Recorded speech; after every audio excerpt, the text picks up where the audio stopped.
Madam, 9, ma'am, time. Yes.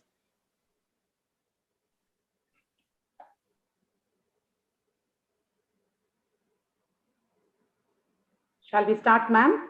Yes, ma'am. Good morning, everybody.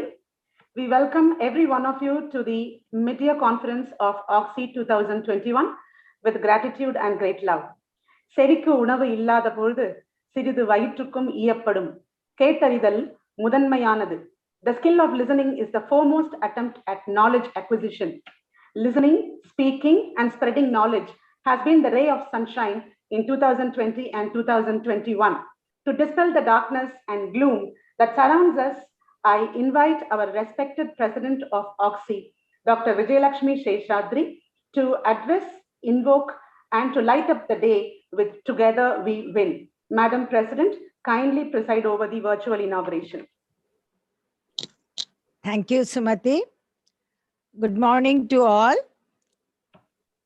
Respected professors, seniors, the guest of honor for today, Dr. S Janaki, the chief guest of the day, Dr. Ms Jawahar, all the senior members, my friends, my colleagues, the invited faculty, the international faculty, the orator of the day, Sir Sabaratna Marul Kumaran, Dr. Asma Khalil, Dr. Tony Tan, Dr. Mandakini Meg, the ICOG chairperson, and all the delegates who have made yesterday's workshop very successful and are going to make today also a grand academic day. We welcome with the invocation by our young gynecologist, who is also a very passionate musician and singer, Dr. Pavitra Ramakrishnan. Thank you. Mahaganapatim Sri Mahaganapatim Sri Mahaganapatim Manasa Smarami Mahaganapatim Manasa Smarami Mahaganapatim Manasa Smarami Mahaganapatim Mahadevasutam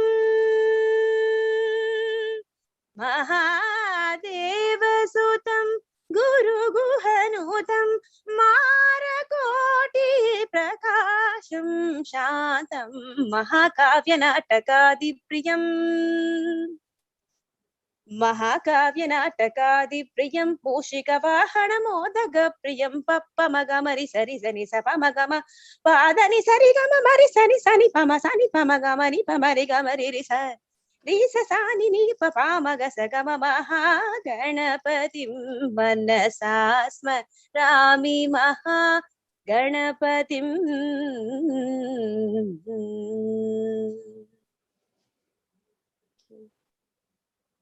Thank you. Thank you. So, with the blessings of the Lord Almighty, with the blessings of the Lord Almighty and everyone's wishes, we move ahead with the traditional lighting of Kuthuvilakku virtually, which would dispel darkness from all our lives and invite brightness and vigor for the passing days. Video.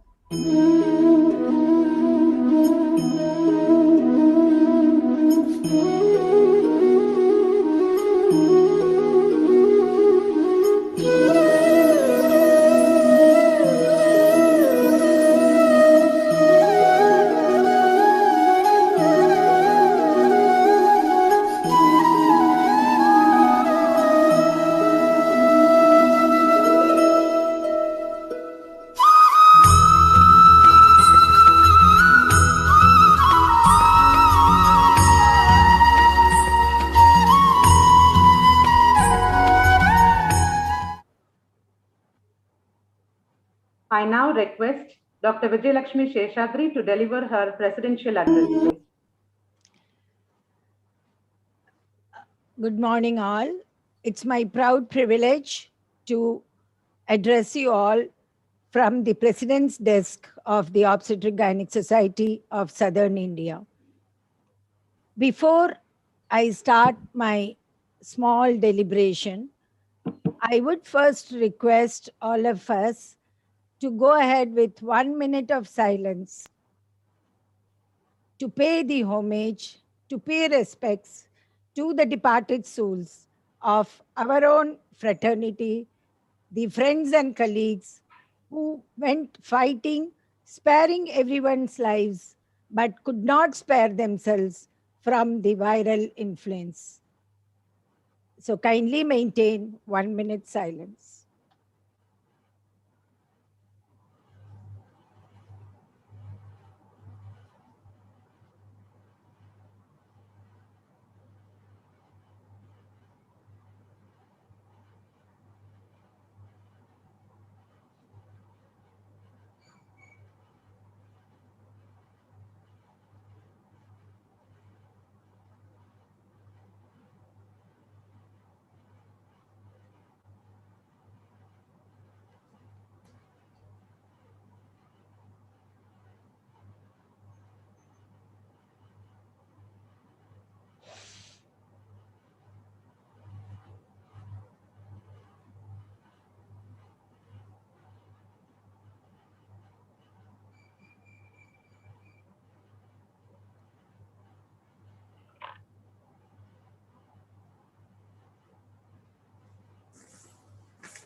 Thank you.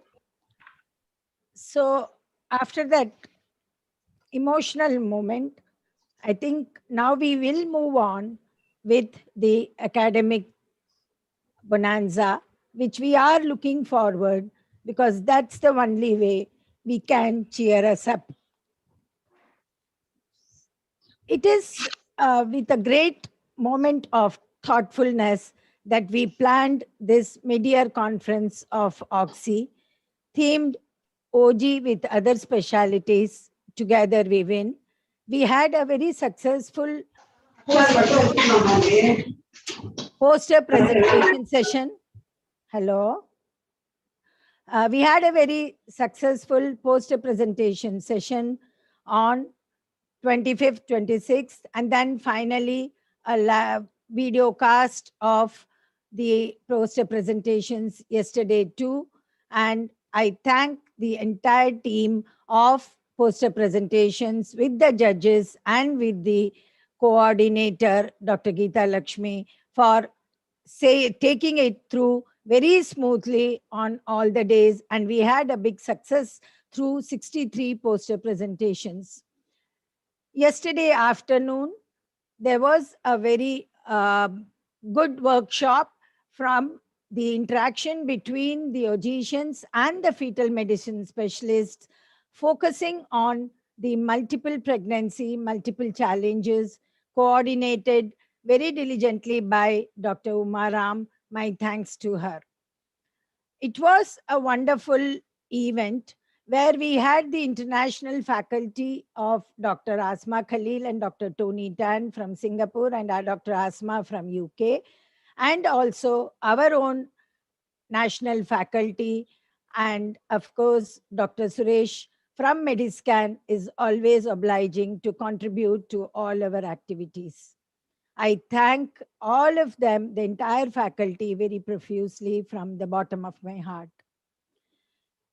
Today, we are looking into multiple sessions with the invited faculty from other departments as well, who readily agreed to my request and would be presenting their interactions with the obstetricians and gynecologists. As we go through this sailing of today's conference, we would also look into a good, smooth running to be followed in the next week by an invitation to all the good hearts from the OGSSI members to contribute towards the COVID care relief or COVID care facilities for those who need. This will be a big leap forward from the OGSSI towards the national cause, towards the societal cause. And I'm sure we will have big hearts coming to contribute towards this. That will be done in the coming week as well. Now, it is my proud privilege to move ahead with with the guest of honor, Dr. S Janaki. Madam has been a source of inspiration to many young obstetricians and gynecologists, a very passionate postgraduate teacher. She was the one who started off all the ultrasound training programs in all the government medical colleges and hospitals, and is now, after her retirement from the government service, now holds a very important post of medical superintendent of the voluntary health services Chennai, and is also the head of the department of the obstetrics and gynecology at VHS Chennai. Over to Madam Janaki's blessings and address. Good morning to you all. At the outset, I would like to thank the organizers of the OGSSI for giving me the honor of being a guest of honor for this particular society meeting. I have been associated with the OGSSI for nearly 5 decades, and I do appreciate the excellent work done by OGSSI in the form of arranging clinical discussions and teaching sessions which are very useful to postgraduates, not only to the postgraduates but also to the budding obstetricians. Even during this pandemic, the society is arranging online classes and CME programs, which is really praiseworthy. I have a passion for teaching, and I'm thankful to God for giving me the opportunity to train the postgraduates of National Board in VHS Hospital, and many of the students have come out with flying colors in their examination. The only suggestion I would like to make to the members of the society, please make sure that the students realize the importance of history taking and clinical examinations to come to a provisional diagnosis before resorting to the modern imaging techniques. I wish the society a great success in all their endeavors. May God bless all the members of the society, the very healthy, COVID-free and a happy life, so that they can continue their good service to the women of our country. Thank you.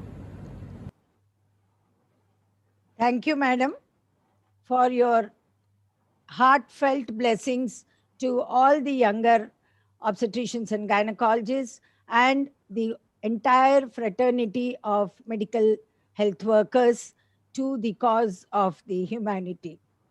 And in honor, we present on behalf of the Obstetric Gynec Society of Southern India this small token of respect to you, madam.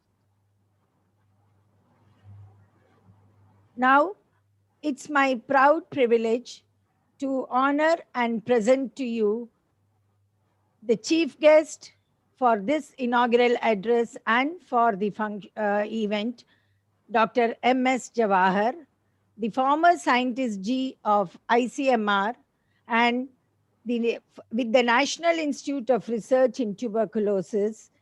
He has been instrumental in lots of tubercular programs, the research activities in the country. He is a consultant of the Open Source Pharma Foundation, is specialized in communicable diseases, epidemiology from University of London, has done lots of clinical work, research work, and has been a principal investigator for several clinical trials.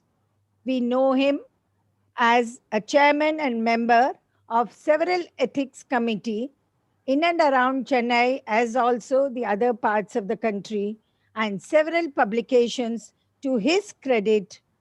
And so we thought he would be an apt person to come as a chief guest and give his words of wisdom and make this conference a big success by inaugurating this conference. So over to you, Dr. Ms Jawahar. Many, many thanks to you for having accepted our invitation readily. So I invite Dr. Ms Jawahar for his inaugural address. Thank you, Dr. Vijayalakshmi. I'm deeply honored to be invited to be a chief guest on this very, very important function. The OGSSI, I understand, has been very, very active. And while the COVID pandemic has paralyzed life all over, all of us know how it has affected our life. You have shown that even the virus cannot stand in the way of what you have to do every year. So I congratulate you. Or I went through your website and found the number of conferences that you have conducted over the year, and for this particular conference here. So first of all, my congratulations to you and all your team for having kept the flame of academic activity and research alive in this. When I was invited, I was wondering, what was a person like me who spent this research career in clinical research, why did you think of inviting me for this? And I had a discussion with Dr. Jayalakshmi. But whatever the reason, I'm very, very happy to be here, to be associated with this conference. So after discussing with Dr. Vijayalakshmi, I thought I will, in about 10 to 15 minutes, talk about the effect of the pandemic it has had in healthcare in general. I thought because we cannot but escape from talking about this, something which has turned all our lives topsy-turvy over the last 18 months. So with these few words, if you will permit me to share my screen, I'll go on to my presentation.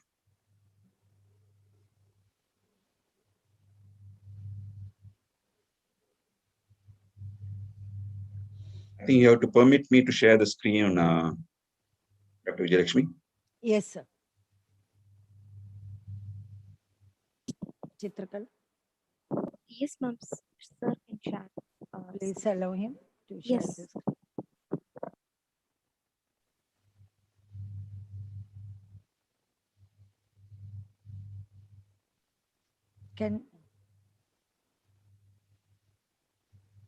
Sir, I think you can, yes, sir.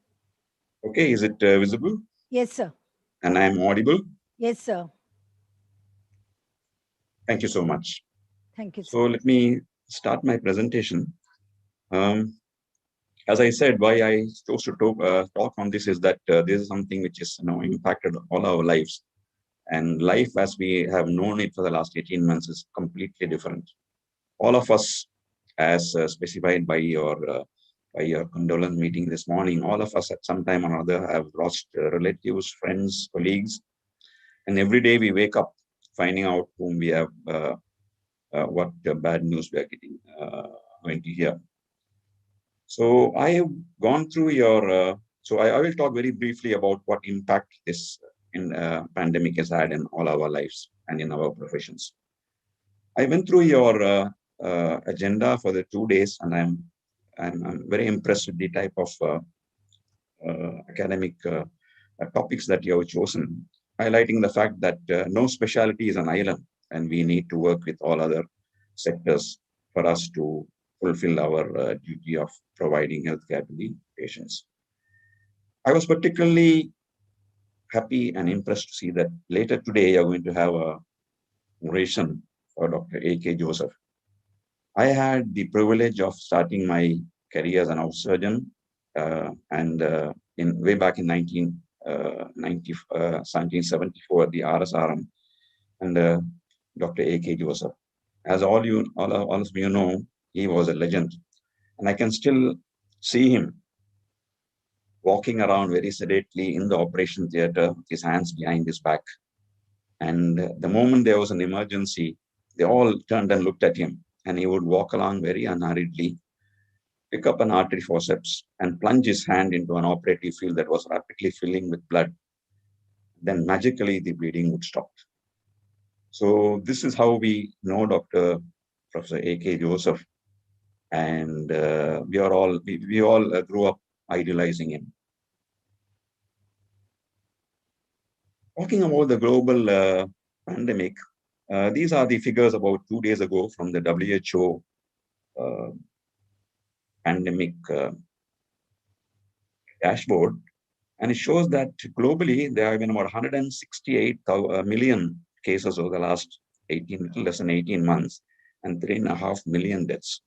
For India, the figures are 27 million cases. These are confirmed cases, and about 3.2 lakh deaths about 2 days ago. And today's paper show that these figures have marginally increased. And you can see clearly the second wave that it has done in the first 4 months of this year. But it is widely believed, and all of us, I think, must acknowledge that these are very, very grossly underestimated figures. And a very interesting article appeared 5 days ago in the New York Times, which said just how big could be India's COVID toll. And according to this, you see the first panel. These are the official figures as of May 24th, about 27 million cases and about 3 lakh deaths. But a conservative scenario, assuming that we are detecting only 1 out of 15 cases, because we know there are sort of under testing in our country and people don't come they avoid getting tested. And according to that estimate, a conservative estimate, there's about 400 million cases and 600,000 deaths. But a more likely scenario, which assumes that we are probably missing 20 case infections per every case that we detect, and the case fatality ratio of 0.30, the figures are frightening, 539 million and 1.5 million deaths. And the worst case scenario in which these are all mathematical projections by modelers.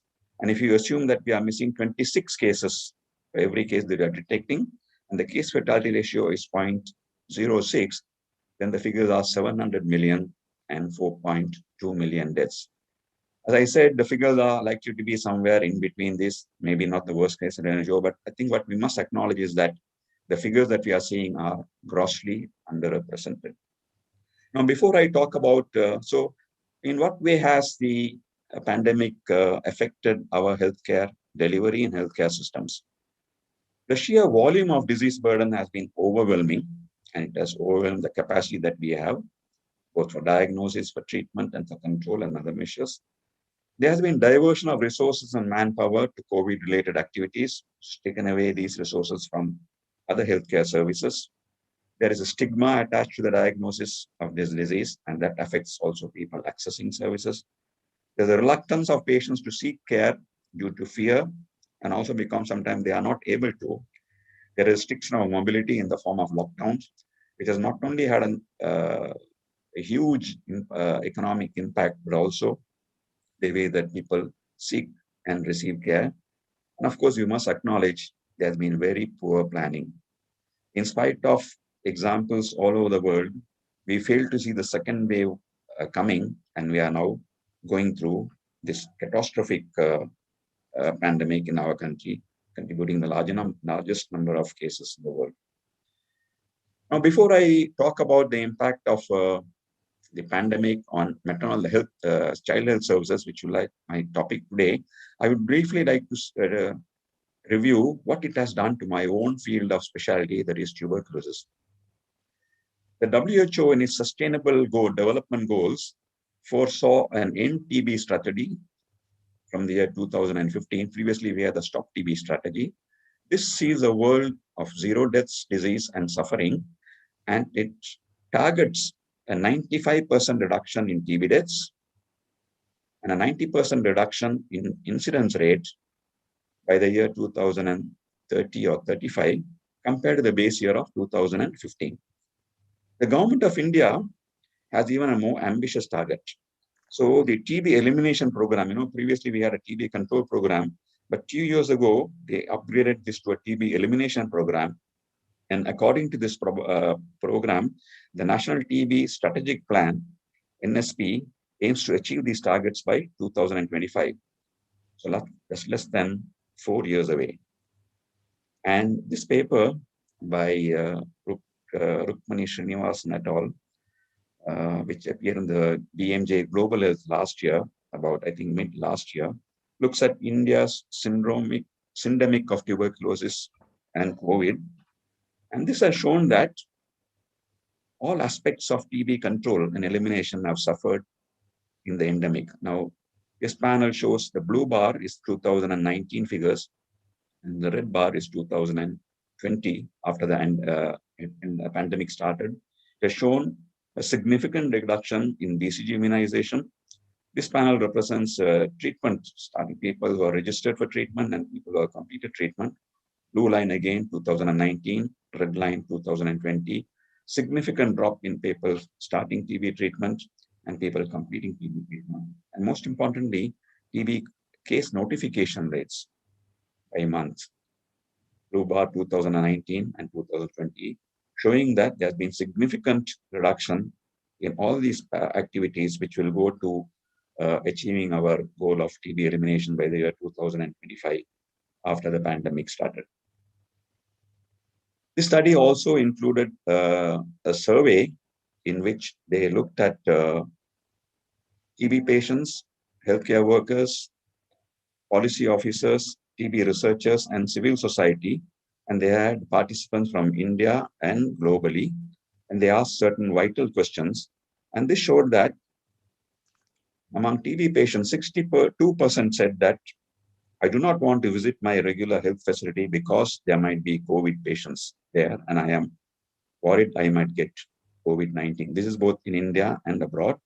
Among healthcare workers, 70% said there was significant lacking of PPE to safely care for TB and COVID patients, and 80% said that the turnout of people coming for our health services has decreased during the pandemic. Among policy and program officers, 62% said that a significant amount of TB funding is being diverted to COVID-19 responses. And when they talk to TB researchers, 75% says that we do not have the necessary resources to conduct important TB research during COVID pandemic. And among civil society, 85% said that there has been a significant decrease in TB testing during COVID-19. So this has clearly shown that one of our most important public health program, tuberculosis, its control, has suffered very heavily on the impact of the endemic. Now let me go through to the topic of my talk today, which will be, I'm just receiving 2 recent papers which address this question.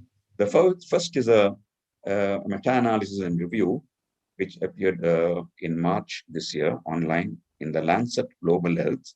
So this was a review on meta-analysis of brief reports, case control, and key cohort studies comparing maternal and perinatal mortality, maternal morbidity, pregnancy complications, and intrapartum and neonatal outcomes before and during the pandemic. The research identified more than 3,500 papers, of which 40 was included in this study. And this study showed that there was a significant increase in stillbirths. OR is the odds ratio.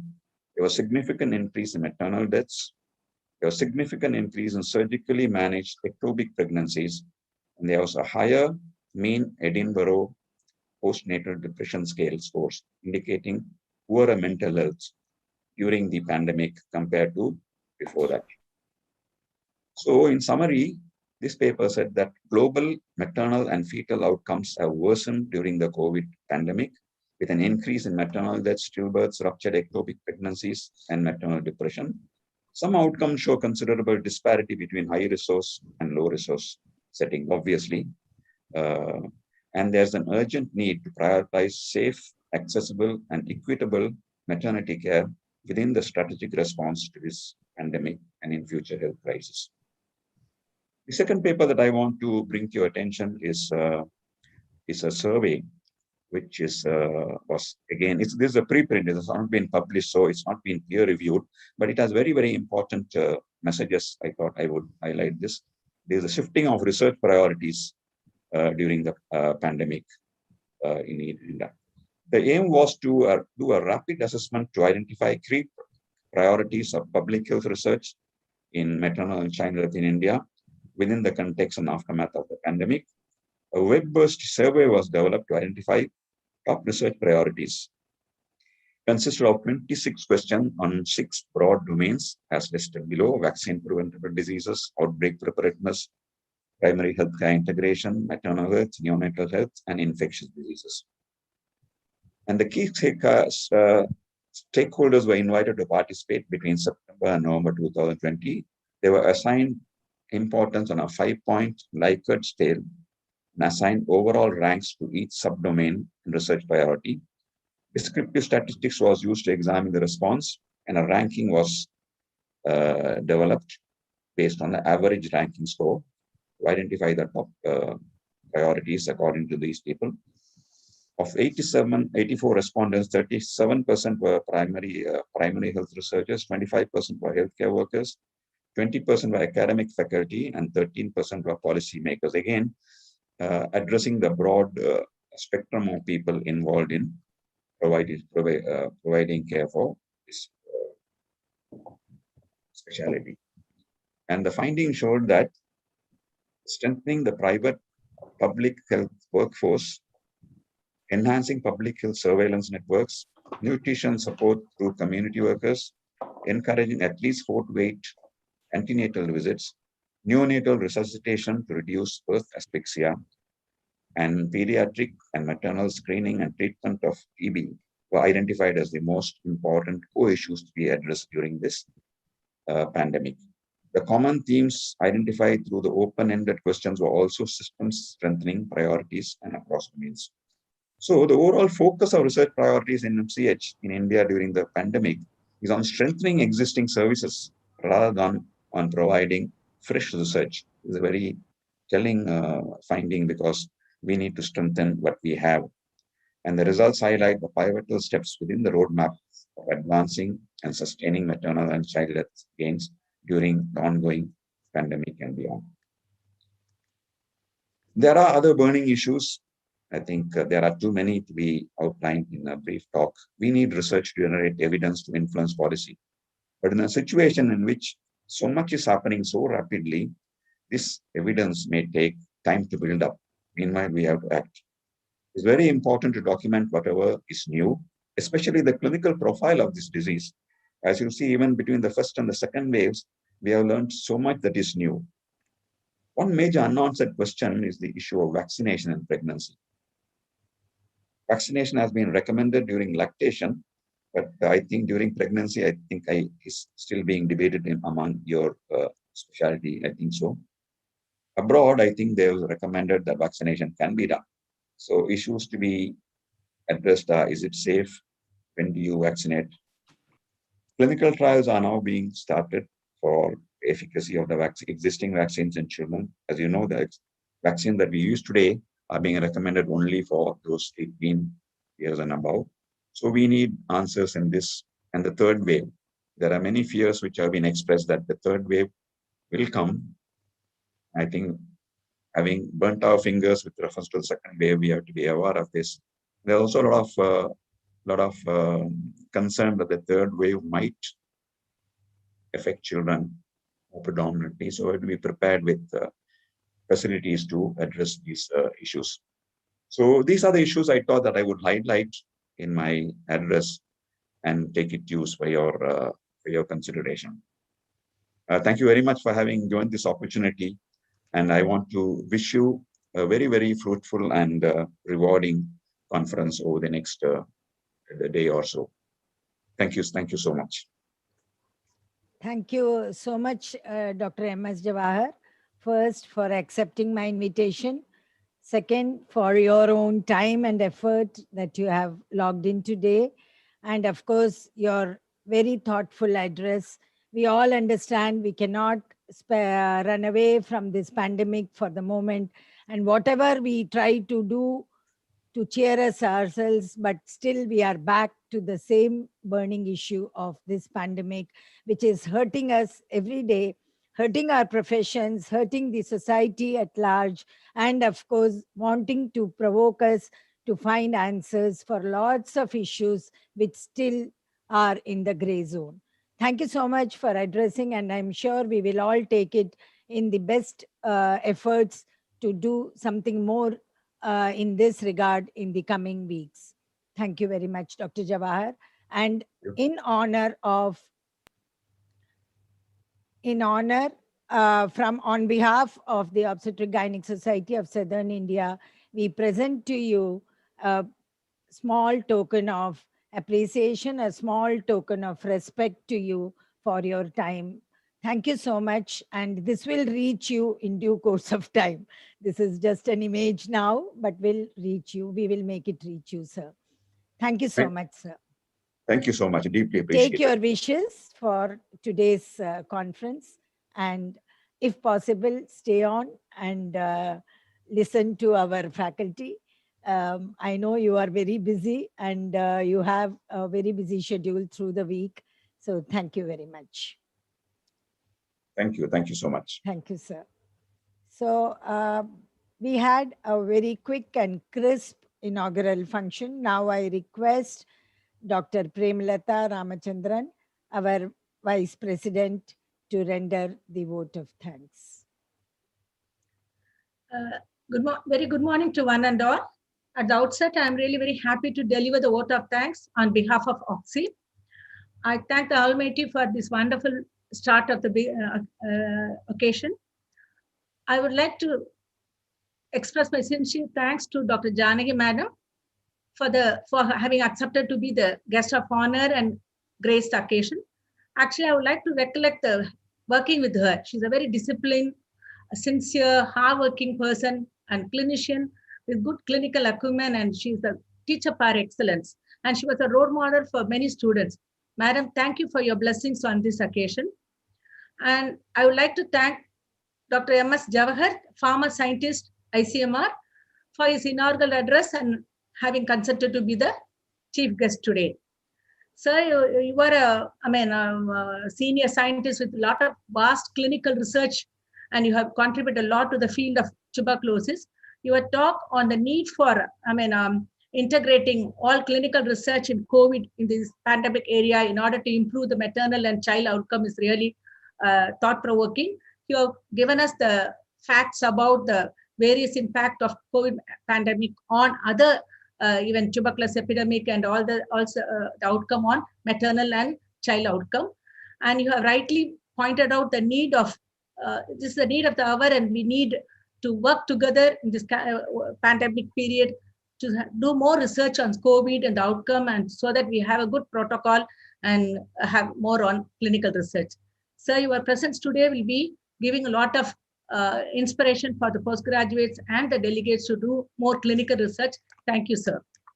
I would like to extend a very hearty vote of thanks to all the invited faculty, both from our state, from other parts of the state, outside country, for sharing, having come here and to share their knowledge and experience on this academic feast.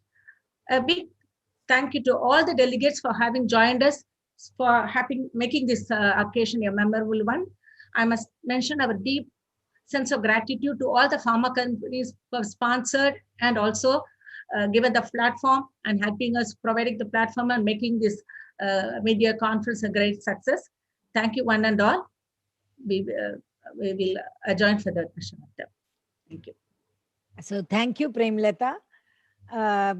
So from the very nice inaugural function, which has touched all of us, and I know even as Dr. Jawahar said, the virus cannot stop us from moving ahead with the sharing of thoughts, with sharing of knowledge, sharing of experiences, and we move ahead with the day's scheduled pattern of the entire program, where we are interacting with other departments. And as Dr. Jawahar rightly put it, we cannot be a sole department functioning on its own. We have to interact as we move ahead to have a successful outcome of every illness, of every patient. And we have seen much more in this pandemic era as well. So I invite now to carry on with the scientific program. I invite Dr. Sumati Premanand, the coordinator for the first session. Dr. Sumati, a very active young executive committee member of OGSSI. And of course, she is a consultant at the Darshan Hospital. And in fact, I have known her also a person with lot of interest in the poetry, in the literature, as also lots of social programs. So over to you, Sumati, for carrying and moving ahead in this first session of the academic events. Thank you for your kind introduction and opportunity given, madam. As we proceed swiftly on to the session 1, we have 2 interesting dialogues in it. Each of them would have 2 chairpersons and 2 distinguished faculties. Let us proceed to the first dialogue, urological trauma on the table, expect the unexpected. To chair this, we have Drs. S. Sampath Kumari. Can I have the slide, please? The ever-energetic Chief and HOD of Muthukumaran Medical College and Research Institute. She is the Honorary Secretary of PNFOG, the former Governing Council member of ICOG, and the Vice President-elect of OGSSI 2022. She is the face from the South. The teacher par excellence, she retired from the distinguished Tamil Nadu Medical Services. We have another wonderful obstetrician and gynecologist with us to co-chair today, Dr. P. Sashireka. She is the retired Deputy Superintendent of the prestigious Institute of Obstetrics and Gynecology and Government Hospital, Chennai, former Professor, Department of OG, Savitha Medical College, and former President of Women Doctors Association, Tamil Nadu. OGSSI welcomes you both. I request now the chairpersons to kindly introduce your speakers and preside over. We shall alert 5 minutes before the session time is over to enable our chairpersons to sum up and to take up questions briefly. Thank you. Sampath, madam. Thank you. Thank you, dear Sumati, for introducing both of us. Before I start, I thank Vijay and her team for giving us this opportunity. Before going on to the session, let me pay my respect to my mentor, Dr. Janaki madam, who has been a source of inspiration to me in all my clinical endeavors. It was nice seeing her and seeing her addressing the gathering. Urological trauma on the table, expect the unexpected. Time and again, we have been taught by our seniors and teachers that identification or recognition of the trauma is the most important. Repairing and managing is secondary. Thanks to our colleagues specialized in urology, we have been managing numerous such urological trauma successfully. I really appreciate the theme chosen by Vijay and her team for the conference. Together, we win. So we have 2 stalwarts speaking on in this session. One is a gynecologist come urologist, and together we win. So we have a backup urologist as well in this session. So I request Sampath, if you are logged in, to introduce introduce Srikala. Good morning, madam. First of all, I thank Vijay Lakshmi Seshadri and the OGSSI team for giving me the opportunity. Like the urological problem on the table, today I have some problem with the connection, so I have logged in with the cell phone. So I have great pleasure in introducing my dear friend, Dr. Srikala Prasad. She is the professor and HOD of Urology, Chengalpattu Medical College, and she was the past secretary of OGSSI and now secretary of Vaginal Surgery, Tamil Nadu chapter. And she has been nominated as Indian national member to the AOFOG Urogynecology Committee. Srikala, madam, it's yours. You can start. Thank you.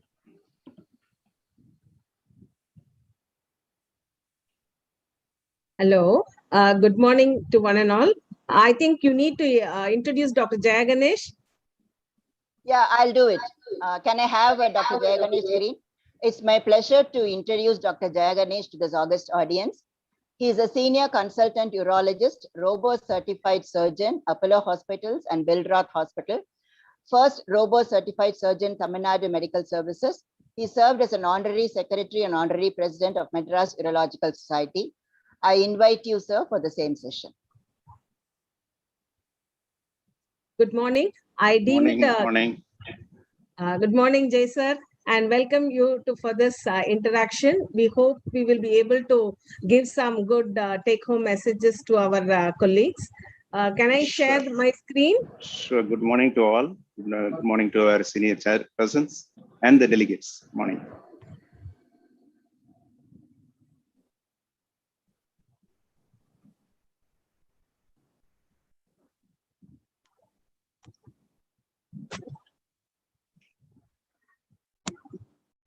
just put full screen. So, Yes, sir. I'm doing it.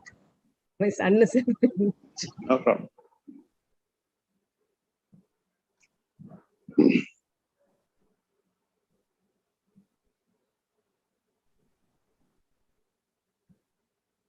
Full screen. Okay. So, That's okay. yes, sir. So why this topic at all? And why it is common in OBGY surgeries? We all know that this is not because the OGSSIans are less capable. It is the main reason is the anatomic proximity of the reproductive tract and the lower urinary tract, which predisposes them to iatrogenic trauma during OBGYN surgery. So I will start this proceedings with a Kutti story. So roughly 30 years back, when I was almost completing my 3-year of training, I was doing my second year DGO, I almost completed a 3-year OBGYN training. I had a 32-year-old obese lady who was gravida 3, para 2, living 2, and she had 2 previous normal deliveries. And she had come for 3 months amenorrhea, admitted for MTP-TAT. At those times, our family planning list used to be heavy. We used to do 17, 18 cases really in a day. And the corporations were not doing a lot of cases at that point of time. So we all were really well trained. And at that point of time, this obese lady, as I opened, it seemed that there were layers of fat, and I had to go on and on and on and on and on and wriggle. And then I recognized that there was an inadvertent bladder injury. My God, I felt really ashamed. I was so guilty. And, I felt that I wanted the floor to split open and get buried under. But at that point of time, my senior assistant professor, madam, and a mentor for many of them had come there. And with her words, she told me, don't worry, Shrikala, you will become a urologist. So thank you, madam. Thank you, Madhi madam, as well as the entire team of my teachers. I wouldn't have time to finish this talk, who have made me a professor and head of the Department of Urology now. So Dr. Jai Ganesh, now at this time where your PG has opened the bladder and you are called to the same medical college OT, and you recognize a 2-centimeter bladder injury at the dome, how will you manage? Yes. So am I audible? Am I clear? Yes, yes, sir. Beautiful. Yeah. So as soon as we get into the OT, we would like the operating surgeon or the gynecologist to be present very much there, so that they are the first-hand surgeons and we are in to help them. So they will be able to tell exactly the events as you have beautifully described. You said the morbid obesity, that itself becomes a huge risk factor where the bladder is likely to be injured. So I would have not been ashamed or anything, but I would have had more jitters than you being a bolder person than me. Anyway, that's past history. Now, coming to the point of the injury, it is a 2-centimeter bladder injury at the dome. So what do we do? So as soon as we go in, first thing I need is a good exposure. Probably I would have needed a self-retaining retractor, a good lighting, and then a good assistant and the motivated staff who can show me the field properly.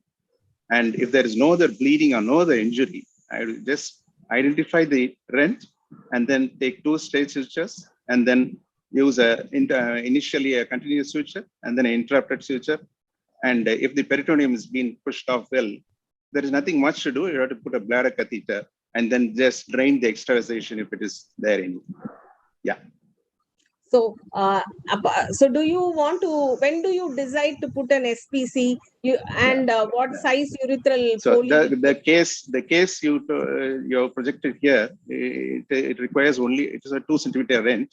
It heals very well with a bladder catheter, indwelling bladder catheter, preferably 18 or 20 size. A point to note here is if you have got a bleeding also, in case there is bleeding, I would suggest you put in a bigger catheter, maybe a 22 with a 3-way connection, so that in case you have a postoperative oozing or something, you can connect a saline irrigation. Do you want SPC, we will come to the SPC point later because that is only in complicated repairs. Yes. Yeah, we're pertaining to this case. Yes, please, yes, please. Do you want to give them any specific post-op advice on IV fluids, when to start oral antibiotics, etc., or they can do it like any other case? They are all specialists who can manage such cases. You Only don't if there want is any. different. Pardon? Do you want anything extra or different? Nothing. than- Just a 48-hour parenteral antibiotic, and then watch for the drain if there is a drain, and then look at it if the drain is reducing, and you keep the bladder catheter there. Allow at least 3-4 days for the rent to heal, and then once the drain is less, you could remove the drain, and you can remove the Foley also. Yes, thank you, sir. And again, the same case of a bladder injury during a TAT, which happened in a single medical officer. We all know that in the entire Tamil Nadu, not only the corporation hospitals, the government headquarters, many other places, you have OGSSIans doing all alone. There is nobody else. So this happened in a single medical officer setup, and the friendly anesthetist calls you for guidance on phone. You are on duty, you cannot go and help. So how will you guide her? You will advise her to suture herself, or will you ask her to shift the patient to the higher center? See, if the operating surgeon has some experience, they will be able to do it. Probably they will need some hints from us to manage the situation. It's not a very complicated situation. They will have to just take 2 good stay sutures on a hemostat on either side, give it to the assistant, and then do a proper suturing with a proper sutures and tension-free suture line. Nothing much. Yeah. Okay. And you have to drain the extravasation. Nothing much. Do you prefer a 2-layered closure, sir? Yeah, ideally it will be a first continuous layer with a 3-0 white fill, followed by a 2-0 white fill for an interrupted suture, just like a Lembert's fashion. And then if the extravasation is significant, you can put in a suction drain or a tube drain as the case may be. Yeah. So this is one carry home advice. I would like our colleagues to take home that if it's a small rent in the dome, it can be sutured. If you don't have a help anywhere close by, you could suture it yourself, following the advice Dr. Jayaganesh has given, 2-layer closure with a good catheter drainage, and if necessary, a drain. So we will, thank you, sir. I'll now move on to my second scenario. This is a 50-year-old lady who's a para 2, living 2, previous cesarean, where a total abdominal hysterectomy with BSO was being done for a AUB. The bladder, as typical in cases with the previous 2 LSCs, was found densely adherent. The OGSSIan attempted to push the bladder down when the bladder was inadvertently opened. She pushed and the anterior wall of the bladder opened. The posterior wall of the bladder was stuck onto the lower uterine segment, and they called you. Do you want to give them any advice till you reach them, or what is your take, sir? This is a tough situation even for a urologist, I should confess, because you've got 2 previous LSCS, and there is a lot of cicatrization and a fibrotic scar between the bladder and the uterine, lower uterine segment, and you have to make an incision on the lower uterine segment. So there's a lot of fibrotic scar there, and to release a scar so easily, it is much difficult. You can expect the intermittent opening in the bladder, provided the vascularity of the bladder wall is intact and you don't have much of soiling or not much of bleeding. Then it's not an issue. You can use a gentle sponge on a stick, and then you gently tease the bladder slowly away from the uterus. Or even if it is opened, you need not panic. Sometimes it's a blessing if the bladder opens also, such cases, because you can have one or two of your fingers going into the cystotomy, that is a bladder rent, and then you can even feel, you can palpate for any rent on any other area. And also sometimes if you have a good lighting or a cold light or something, you can flash it in, look at the trigone, look at the uretric orifices. That will be a very useful thing. Particularly the posterior wall bladder is the one which gets compromised much, because the trigone is a fixed portion and it gets severely stuck to the lower uterine segment.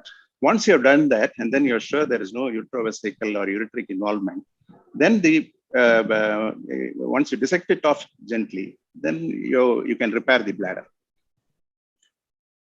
after you complete the procedure. So would you like to give any tips and tricks in preventing the bladder injury and Yes. any tips and tricks in closure of the bladder. Sure. I'm bringing it up in the PowerPoint. So Okay. we'll go finish the case scenarios. Yes. So now the drain SPC urethral catheter. In this patient, I'm sure you would like to put in an SPC because your 100%. Yes. posterior bladder wall has also been mobilized with a big incision. And Yes. similarly, the post-operative management, IV fluids, and when to start oral, we don't Yes. need to tell this August audience. They will take care. Yes. Yes. Now, my case scenario 3, again, is a 60-year-old lady who's para-fine, living fine, all were full-term normal delivery. She's a postmenopausal lady. Vaginal hysterectomy was being done for a pelvic organ prolapse. Bladder was mobilized and the gynecologist was doing the hysterectomy, vaginal hysterectomy. She almost completed. Suddenly, she had a doubt and she catheterized the bladder, and there was a blood-stained urine draining, and you are called to OT. Fine. This is again a common, not a common scenario, I would say. It's a rare scenario where we may be called in to help. And then, of course, in all these surgeries, the one thing is to be insisted is put in a bladder catheter immediately after induction, connect it to the uro bag. Don't disconnect it, don't clamp it, don't just allow it to drain well so that you know the urine is clear and draining. And if there is any bleeding, you can always recognize it as in this case. That is very, very important. Now, you wanted to know regarding why it's blood stained. Okay, once you have a blood-stained drainage from the uro bag, it means two things. One, there may be a bladder rent which is communicating to the operated area, or there may be a bleeding from the pelvic vessels which is bleeding into the bladder, or it could be a bleeding from the bladder wall. It could be any of these. If you are sure that there is no pedicle injury or if there is no major vessel which is bleeding in the pelvis, then you're fine. You have to just put in a pack and then put a self-irritating retractor. Try to take stay sutures on the bladder. Just take stay sutures on the bladder ends. 1, 2, 3, 4 all round. Put it in the hemostat. Get it out of the abdominal wall so that you are very clear, and with a good lighting, you will be able to see and manage things, and you can repair it. Yeah, please. Yeah. The thing what I wanted to ask, one was this is a vaginal surgery. Yeah. This is a vaginal surgery, yes, and the gynecologist has almost completed vaginal hysterectomy. Yes. So at this scenario, Fine. do you want them to complete the vaginal hysterectomy? Yes, till I will come to the point.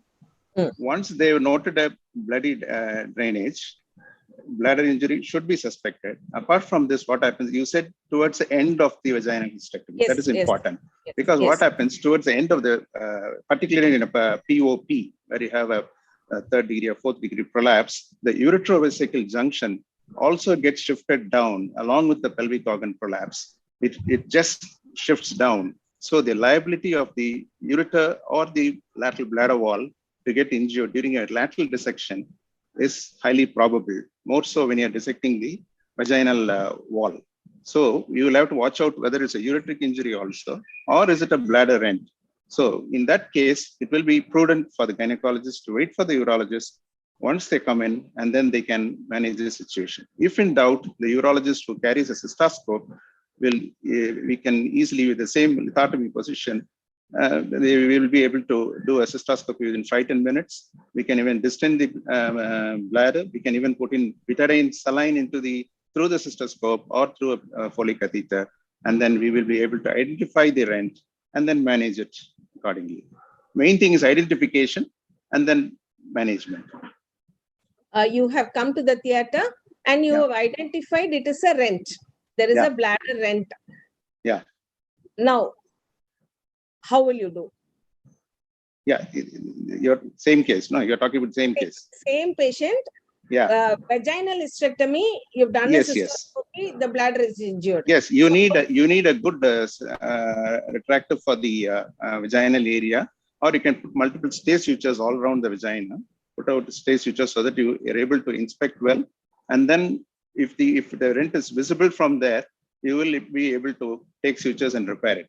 If you are having a good lighting, you will be able to approach it.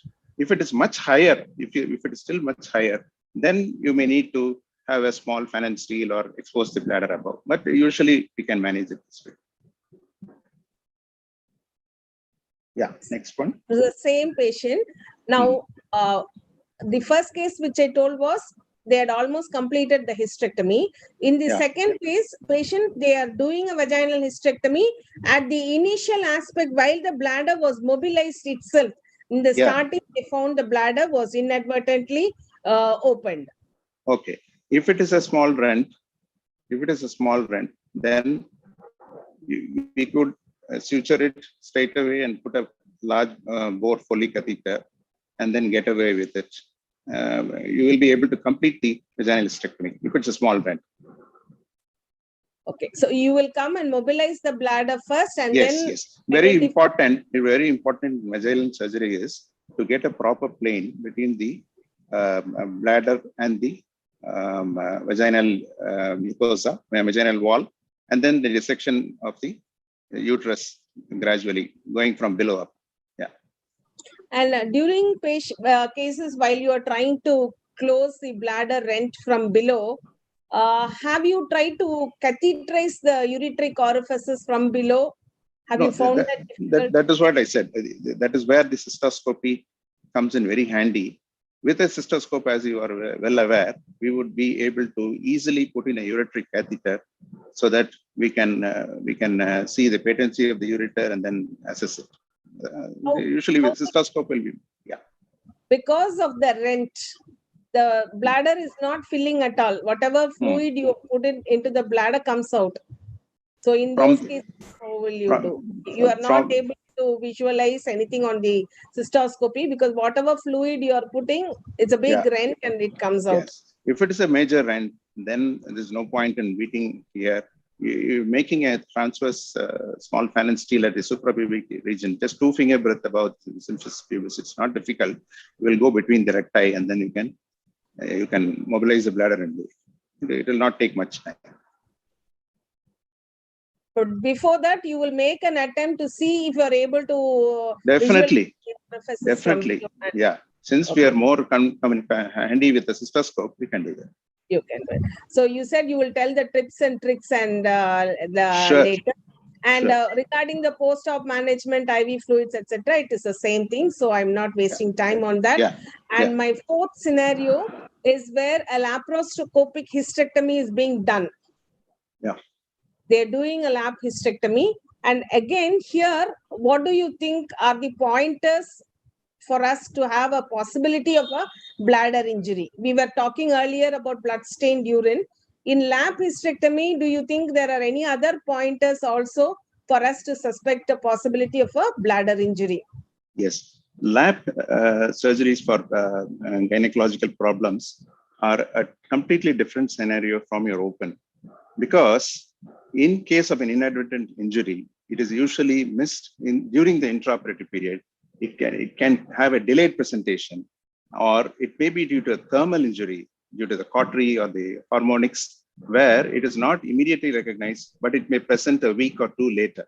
So recognition on the table becomes an issue. So what are the signs that you can find out whether there was an injury to the bladder? One, if you have any abnormal pooling of fluid around that area, particularly in case you have clamped the catheter and then you are seeing that urine is collecting in the around the pelvic organs, that is one thing. Or the another point is gas filling sign, which your good anesthetist or even your OT technician can identify during a laparoscopic hysterectomy. The urobag is connected to the Foley catheter, and then the laparoscopy is being done. So in case of an inadvertent injury into the bladder, what happens is the gas finds its way through the rent into the Foley catheter, into the bag, and then you can notice a rapid filling of the urobag. This is one thing which will help you to identify if any technician or the anesthetist who is around, they can alert the team. So this is called as a gas filling sign during an inadvertent bladder injury. This is for a bladder injury. Then coming to the uretric injury, again. I'll come to that the next slide. Sir. Later. Is that clear what I've told? The gas filling sign. Beautiful. So in addition to our usual signs of hematuria, fluid, etc., this bag filling sign is one very useful one. Gynecologists, particularly during a lap. Yeah. Okay. So now a small bladder rent has been seen on laparoscopy. First, only technician alerted, as you said, that the gas was full in the urobag. And then when they visualized, they saw a small injury, a rent in the anterior wall of the bladder. In that case, how will you do? Or if it is in the posterior wall, what will you do? How will you manage? Most of these hysterectomies done for laparoscopy are intraperitoneal. Am I right? Yes. Yeah. Yes. So so being intraperitoneal, we tilt the camera, laparoscopic camera, towards the pelvic region, towards the bladder, and then we have a look at the dome of the bladder. And you said it's in the anterior wall of the bladder. So I would look at the peritoneal reflection on the dome and the anterior wall. Sometimes the part of the peritoneum may also have been included, or it could be totally extraperitoneal. So if it is totally extraperitoneal and the anterior wall, and if the surgeon is competent enough to do a suturing with a lap, it is still possible. If you have a proper needle driver, you can easily suture a small rent. It may not need any open conversion. But if it is a bigger rent, or if the dexterity or the experience of the lap surgeon is minimal, then I would suggest they do a small incision, mini incision, and then you can close up the bladder rent.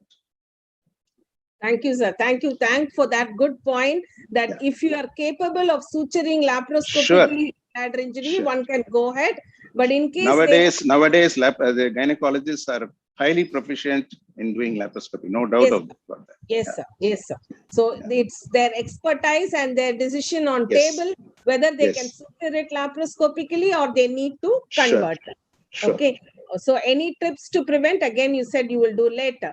So now again, I'm showing another scenario where lap hysterectomy is being done for a fibroid, and suddenly they have a suspicion that there could be uretric injury because possibly there was little more of fluid collection in the pelvis, and you are called into OT to tell them whether the ureter was injured or not. They saw some increased fluid collection inside the field intraperitoneally, but the catheter is maybe showing a little high colored urine, not typical blood stain. Is it done? Can I interrupt? Is it done for a benign condition or any malignancy? Yes, it was done for a benign condition.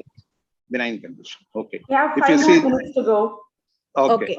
Fine. It has to be the uretric rent should be precisely identified during the laparoscopy, and then if you have done a preoperative uretric catheterization, it becomes easier to identify the uretric rent, particularly with the luminous fluorescent uretric catheter.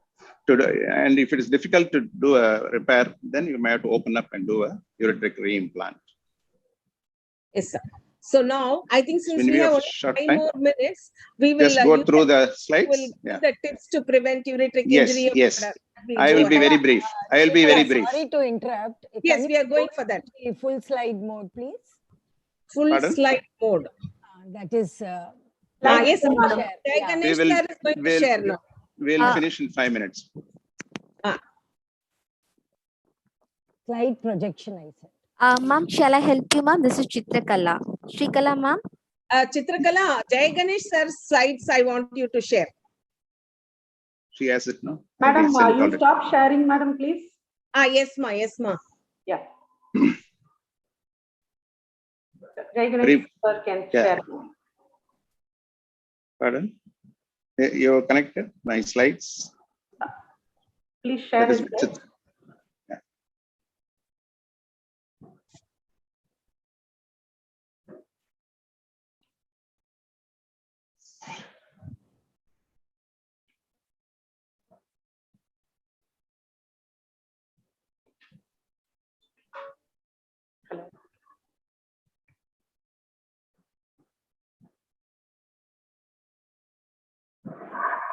Sir, are you sharing the slide? No, I've given it to Srikala. No, I thought she's given it to Chitrakala. Yeah, she's trying.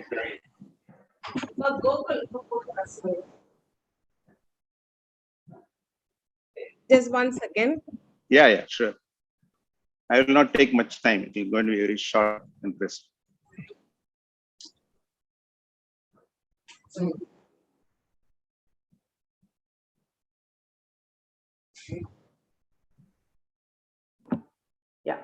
continue to discuss something until we share the slides. Yeah, sure. So the idea is it should be anticipation in to prevent any complications during such surgeries. Counseling becomes very important. Pre-operative evaluation of such patients become very important. And it is important for the gynecologist to have a discussion, even pre-operatively with regarding the case with the urologist, regarding the approach and the plans and how to manage the situations.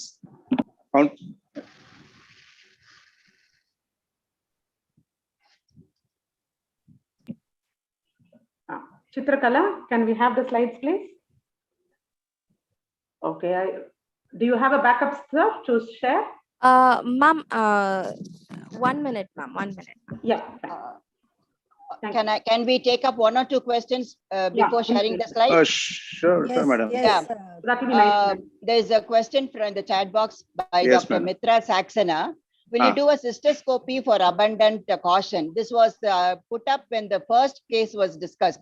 A 2 centimeter rent on the bladder. Abundant caution.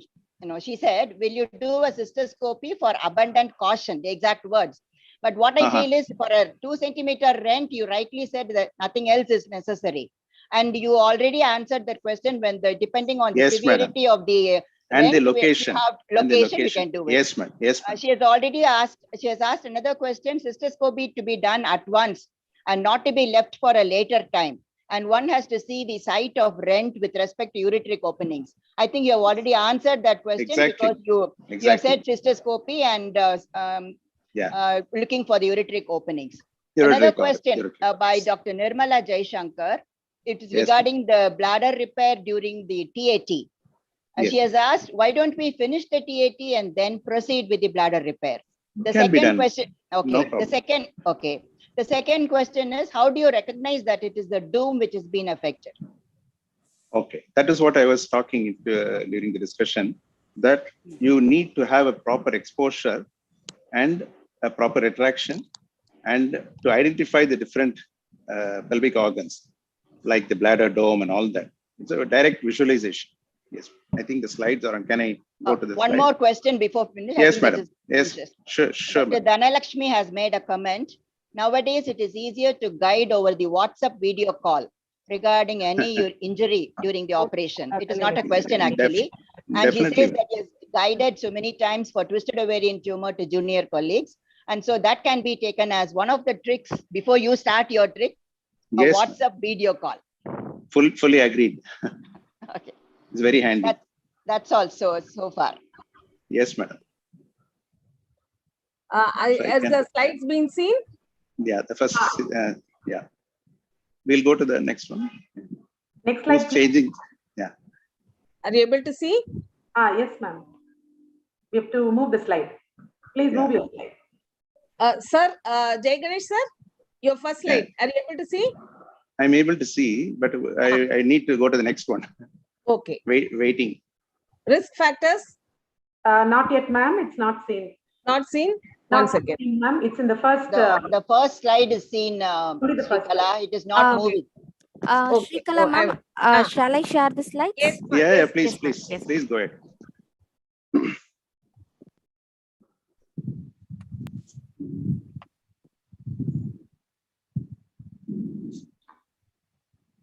Yes, ma'am.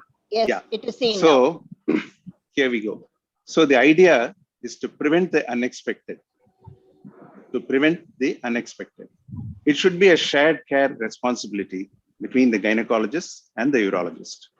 Pre-operative counseling is the key, as I mentioned, to the patient and the family, particularly when you expect uretric involvement or bladder involvement, more so in a malignant pelvic tumor or uterine mass, during your preoperative imaging, so that you could tell them about the probable bladder repair or the need for SPC or the need for double J stenting, even before while you take the consent for the primary surgery.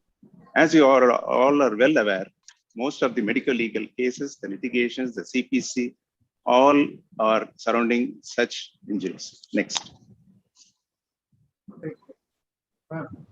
More probability of injury happens, as you all are aware, when you are dealing with large pelvic masses morbid obesity, as Dr. Srikala mentioned in the first case, malignant infiltration of the bladder and the ureters due to a pelvic mass like a cervix or uterine mass.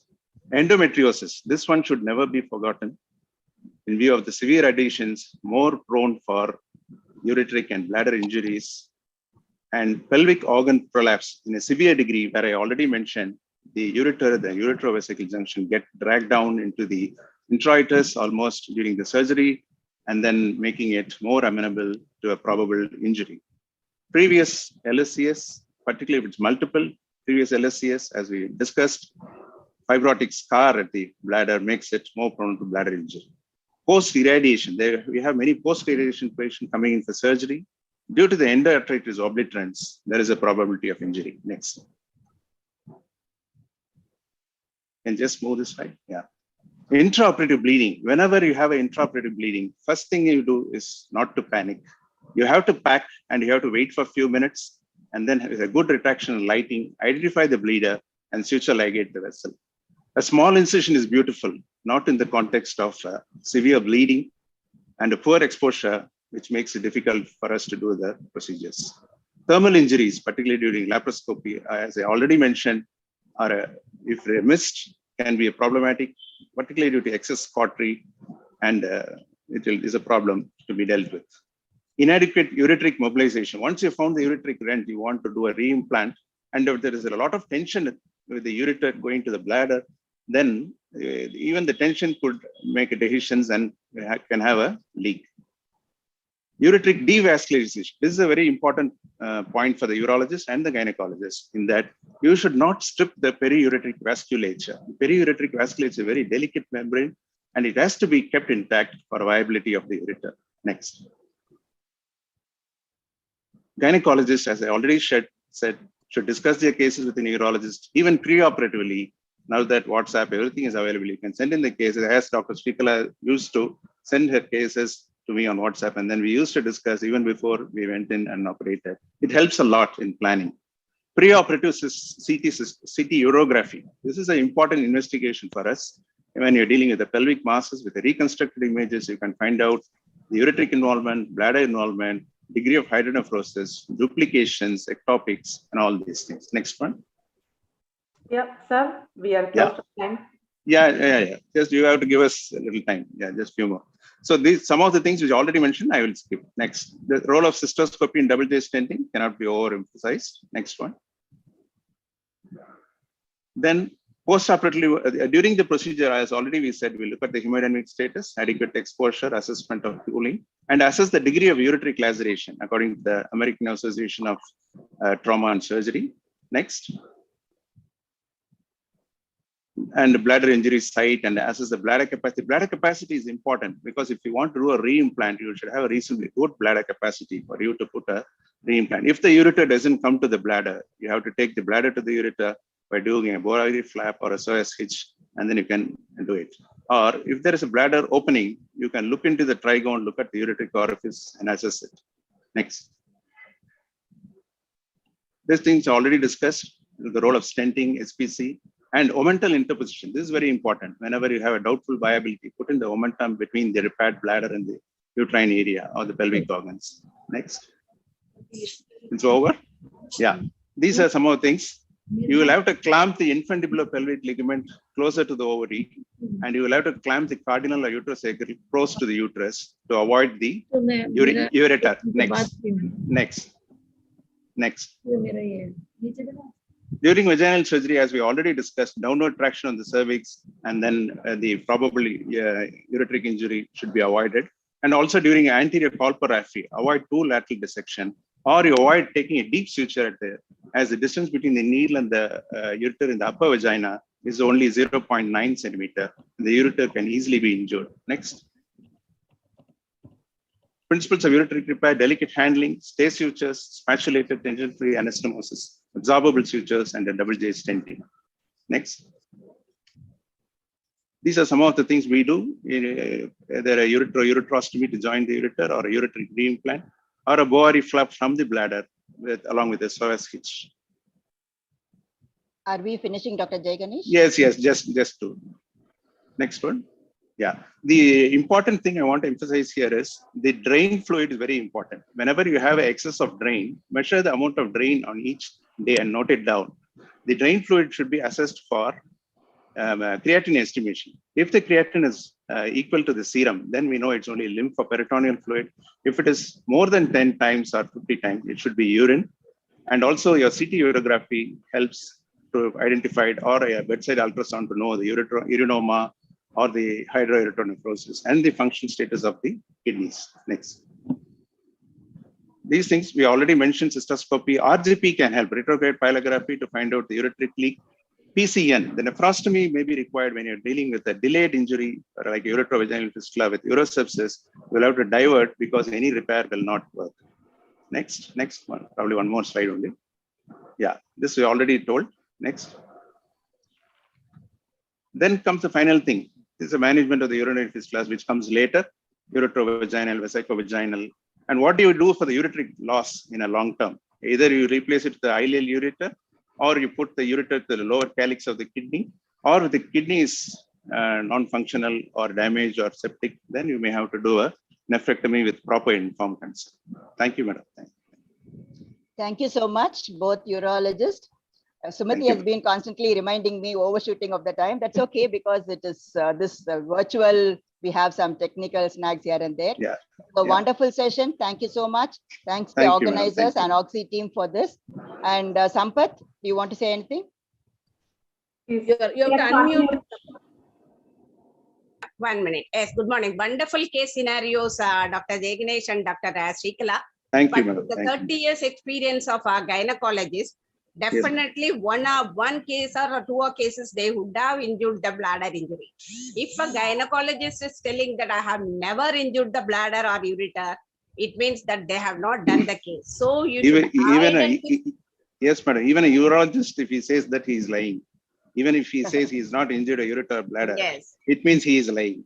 Yes. So we should identify it earlier, as you have told. But for the juniors, only one advice. So you identify the case earlier and rectify it, but don't deliver the baby through the bladder. Thank you. Thank you so much, Vijay and team. Thank you, madam. Thank you, Dr. Srikala. Thank you, Jay sir. Thank you. Thank you very much. Thank you all. Urology, a department always dealt with care. Thank you for all the scenarios and the highlights. We now move on to the thank you, Dr. Sumati. Thank you. Thank you, sir. Thank you, Dr. Jaganesh. Thank you, Madam Vijayalakshmi, madam. Yeah, thank you. And we it was a honor. It was a honor to participate in this Thank you meeting. so much. And we know how important it is to treat our neighbor with respect. Thank you, Srikala. I know you already deal with these cases, but anyway, you helped us be playing a role of a gynecologist rather than a gynecologist. Thank you. It was a pleasure, madam. Thank you. After thanking the chairpersons and the speakers of the previous session, we now move on to the second topic of the day, an equally interesting one: pregnancy with acute abdomen, difficult decision making. To chair this, we have Dr. T.S. Meena, distinguished faculty, professor and deputy director of Institute of Obstetrics and Gynecology, Chennai. She's a master trainer in the Tamil Nadu Health Systems Project and the Non-Communicable Diseases Screening Program, an initiative of the Ministry of Health. Former member, Board of Studies of Tamil Nadu, Dr. MGR Medical University. To co-chair with her, we have with us an excellent teacher par excellence, Dr. C.R. Anuradha. She is the HOD of Department of OG in Chettinad Medical College and Research Institute, former HOD of OG in Keelpak Medical College, Chennai. Many papers to their credit, we invite the chairpersons to introduce their speakers and preside over the session. OGSSI welcomes you both. Good morning to all. Thank you, Dr. Sumati, for your introduction, and thank you, Team OGSSI, for the opportunity to be part of this OGSSI Mid-Year Conference. We know the next dialogue is another diagnostic challenge. Any acute abdomen in pregnancy, we always have a dilemma because the physiological changes in pregnancy mimic clinical features of various surgical medical disorders presenting with abdominal pain, and signs are also distorted by the uterine enlargement. So can I have the next slide? To talk about this, we have Dr. Mitra Saxena. Can I have the slide, please? She is the chairperson-elect Practical Obstetric Committee of OGSSI. She's a senior consultant OG in Rewari, Haryana. She's the past president of Rewari OGSSI, and she's the project director of Mukti. Anuradha ma'am, can you introduce the next speaker? Very good morning to one and all. At the outset, I'd like to thank the organizers for giving me this opportunity, wonderful opportunity to chair this interesting session. And I'm going to introduce surgeon, very well-known surgeon, director and consultant surgeon, Sitapati Clinic and Hospital, and additional professor of surgery in Ragas Dental College, and faculty Econ Institute of Surgical Training. And I hope we are going to have a wonderful session, because acute abdomen in pregnancy is one of the emergencies that we do come across very often, and we have a lot of dilemma. I would say anybody coming with acute abdomen in pregnancy is an obstetric emergency, and it should be dealt with as an emergency. Thank you. Can I share my slide? Over to you, Dr. Mitra and Dr. Sandeep. Okay. So, a very good morning to all the August organizers, Dr. Vijay Lakshmi, to invite us to OGSSI and all the worthy attendees. Thank you for your time. And thank you, Dr. Vijay Lakshmi, to give us a topic of acute abdomen in pregnancy. And more than the audience, it is, I think, we as the speakers, get to benefit. It's a self-serving exercise. So I welcome all of you and my co-partner, Dr. Sandeep Murali, to join me. Dr. Sandeep. Thank you, ma'am, and thank you, everyone. It's indeed a pleasure to be here. Sorry if my voice is a little strained, but I hope you're able to hear me.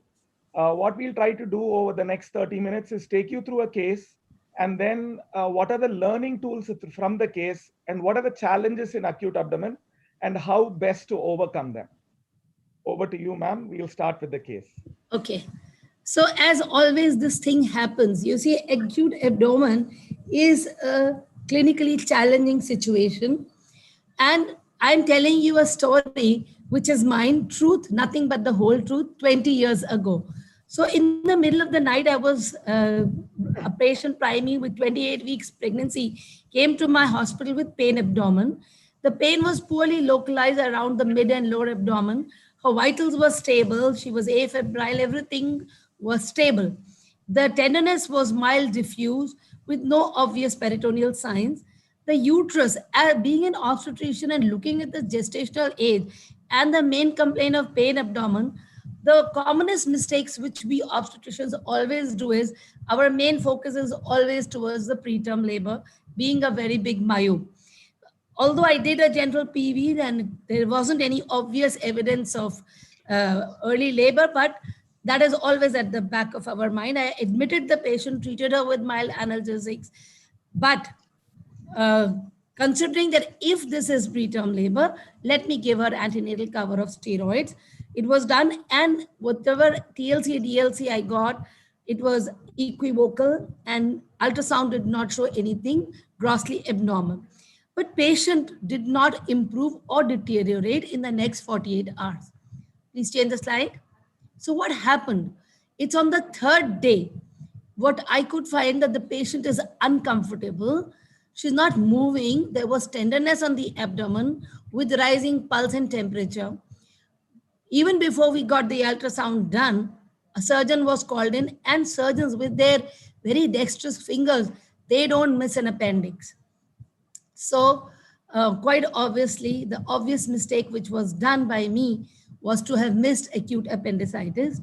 And the laparotomy after consenting was done. There was burst appendix at 28 weeks pregnancy, which was intact. We were very lucky that after all the peritoneal lavage and drain done, antibiotics, her post-operative treatment was, post-operative period was fine. But no, at 7th day, she had burst abdomen, which also is an expected complication with a case of perforated appendix. So again, keeping our fingers crossed, we did the resuturing. Another 10 days we got, the pregnancy was behaving rather nicely for me. I was very lucky. And after I removed the stitches on the 10th day, same night, patient went into labor and luckily a live female baby at 31 weeks approximately delivered. The mother and baby were fine. Actually, I was just saved, although anything could have gone wrong. Dr. Sandeep, please come on the case. Ma'am, I think the only thing I would disagree is surgeons have more delicate fingers. I don't think that's necessary. Where appendix is concerned, I think, Dr. Sandeep, you have the best tactile sensations to catch the appendix. But you do more manipulations and more examinations. But anyway, I think this case has very fine learning points. The first learning point is obviously when we look at it, we all say, oh, there is a delay in diagnosis. Now, we assume that all acute abdomen will come with guarding, rigidity, localizing signs. We will automatically know which organ is involved, what is the pathology. But as we will see as we go down the presentation, the key point which is highlighted very well in this scenario is that many times in an acute abdomen in pregnancy, the diagnosis is not that obvious. There are many physiological causes which we will discuss, and there are anatomical causes as well, which make this diagnosis very difficult. To add to this, very often the investigations and even the ultrasound at times can become equivocal. And then we are stuck with the diagnosis of whether it's an obstetric cause or whether it's a surgical cause. And as an obstetrician, I don't blame the obstetrician. The priority would be to look at the obstetric cause. Now, if this patient had come to me at 22 weeks, I would have looked at possibly a surgical cause only in my myopic vision. And I would have missed, maybe I would have done a laparoscopy for round ligament pain. We don't know. So the learning point is that we need to look beyond. As a surgeon, I need to be familiar with the obstetric causes. And as an obstetrician, we need to be familiar with surgical causes.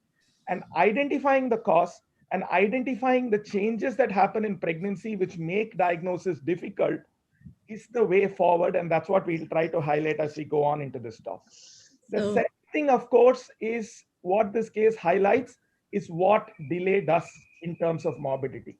That's another point that we will try to highlight as we go on, that surgery itself is often a lesser morbidity than the consequences of delayed intervention, particularly in an infective scenario. And sometimes, even when steroids are given with a good intent, but with an infective scenario, sometimes they might have a bad outcome. So these are the really good challenges, actually, which are highlighted in this case. Yes, it is a challenge, but with due diligence, we can make this challenge relatively less, shall we say, challenging and more easier in terms of understanding and outcome. So thank you, Dr. Sandeep. It's very, very important to confess and learn from our own mistakes. And when we are confronted with a patient with acute abdomen, importance is of prompt and accurate diagnosis. And being an obstetrician, we can never let the pregnancy and the fetal well-being be ignored. What is important again is we have to triage the severe life-threatening complications from the other non-life-threatening problems. We must not overdo or underperform. Next slide, please. Okay. Yes, I agree that this is the case very often. Now, an acute abdomen, as we all know, by definition, is something that is associated with pain, tenderness, and where an emergency surgery needs to be considered. So if you think this may require surgery, then it becomes an acute abdomen. And there are, as we know, obstetric and non-obstetric causes that we get familiar with. Like I said, normally when we face an acute abdomen in surgery, we try to localize the organ. We have the quadrants and we know which organ is in which quadrant. And as a result of which, it is easy to a certain extent to arrive at a diagnosis. But what is happening in pregnancy is here, depending on the gestational age, you have a big uterus sitting here. The organs gets displaced. They are not in their normal state. And all the organs are in contact with the uterus. Now, if you see this slide, you will understand that if you see the slide on the right, this is the normal position of the organs. The moment you have a baby here, look how all the intestines and everything is pushed to one side. Not only is it pushed to a particular area, but all of them are now in contact with the uterus. So any pain, any pathology, especially an infective pathology, is now pushed to a corner of the abdomen where it's not usually present. and the fact that it is in contact with the uterus leads to significant fetal and to a certain extent maternal morbidity. As we know, appendix is a very common organ which we know is pushed up, and we know the positions of the appendix as the uterus enlarges. But currently we know that in 25%, 30% of the cases, the appendix doesn't move. It stays in the right iliac fossa, further compounding a problem, right? So this is the challenge that we face. There are anatomical changes which may happen, which may not happen, and therefore we are stuck with quite a dilemma. So, yes, ma'am. So, okay, so thank you. I love those slides of yours because they make it so pictorial and so easy to remember. Now, this is a very busy slide because we've tried to put all the possible causes for acute abdomen in one slide. And as Dr. Sandeep has rightly said, this can be broadly classified into the physiological causes of pregnancy causing acute abdomen. Sometimes the round ligament pain can be so distressing that stretch and undefined in a primary patient that she can be coming again and again to the hospital and obstetrician. And if such a patient is compounded with another trouble, look at the bias the obstetrician would have. She would be thinking that, okay, this is just a round ligament stretch, and a concomitant any other problem with this pregnancy, the judgment of the obstetrician is bound to be colored. The other bigger category is pathology related to the pregnancy. This is the most important category because this can actually be life-threatening for the mother and the baby. And the third cause, that is where the surgeon or the physician comes in, which are pathological conditions not related to pregnancy. So this, if you look at the slide very carefully, the etiological causes which are underlined with red, it's simply because each one of them is life-threatening, because there can be hemorrhage, shock, and in fact, we may lose the patient. The rest, all the conditions, one must go over every single reason for acute abdomen, because when we are dealing with the patient, we are dealing with that woman who can keep coming again and again. So let us not get biased towards only one diagnosis and keep our minds open for a good and accurate diagnosis. So, Dr. Sandeep, would you like to come on the surgical and the medical etiological factors? As you rightly pointed just out, for a recap. Sure. As you rightly pointed out, in a way, the surgical causes as opposed to the obstetric and gynec causes is present in pregnancy are a little better in the sense that you at least have time for diagnosis. Patient is not going to die or go into shock in a matter of few hours. And therefore, I think the key is first rule out all these causes which are potentially life-threatening. When it comes to surgical causes, they can present during any trimester. While when you take obstetric causes, they may be probably you should start looking at it by trimester, which we will do. Now, often surgical causes, the commonest is appendicitis, followed by cholecystitis. Appendicitis can present in any time during pregnancy. Cholecystitis, people usually have a pre-existent asymptomatic stone, though the pregnancy itself is prone for stone formation because of stasis in the gallbladder, because of the progesterone, and the estrogen seems to increase the cholesterol in the bile. Now, once you have a stone, it can lead to biliary colics or even acute pancreatitis. And when an acute pancreatitis happens at the background of a pregnancy, it can have a significant morbidity. The rest are all very rare, but you must also realize that certain surgical conditions are exaggerated by the pregnancy. These include reflux disease, gallbladder disease, like I already told you, and some things which we normally miss, a cystitis or a pyelonephritis, which can present with pain. And of course, there is always the musculoskeletal pain that pregnant women feel, which is difficult. Then there are the medical conditions which have nothing to do with surgery, which present with acute abdomen like porphyria, sickle cell crisis. And then there are the extra abdominal causes that can happen. So you can realize that if you try to do this the traditional way of trying to exclude all of this, you'll be writing a ton of investigations and too many diagnoses. So the way forward is first a knowledge of these conditions, a good history and examination which will localize what condition that we may be dealing with, and then a very specific, clear request for an appropriate investigation. When you look at the common causes, remember the three main causes which require surgery of the non-obstetric kind are appendicitis, ovarian disorders, and trauma, right? And when you look at the incidence, it's actually relatively low compared to the obstetric causes, 1 to 2%. And the percentage of surgery done in each trimester, though we all love to do the surgery and we keep insisting we'd love to do in the second trimester, you'll realize that acute abdomen in whichever trimester it presents, surgery must be an option. You can't postpone it. Postponement, as I repeatedly say, will cause more problem. And the incidence of surgery in each trimester, if you put together, it's actually more in the first and third trimester together than in the second trimester. So what is important to remember that being an obstetrician, we rarely miss these emergencies.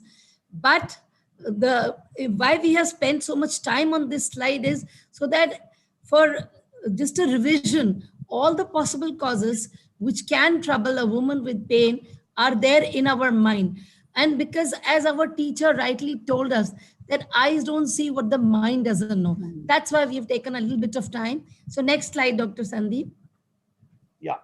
So now that we have an idea of the diagnosis, we also need to know why they are so difficult to diagnose so that you don't rely on traditional signs to diagnose them.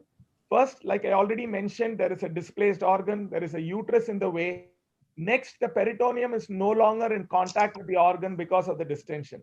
And therefore, the traditional localizing of pain to a particular area is because the parietal peritoneum is involved. And the guarding rigidity that you see is again because the parietal peritoneum is involved. So if you wait for localized pain or guarding and rigidity, which probably happened in the case also, the surgeon had the advantage of coming 3 days later when there was possibly peritoneal signs.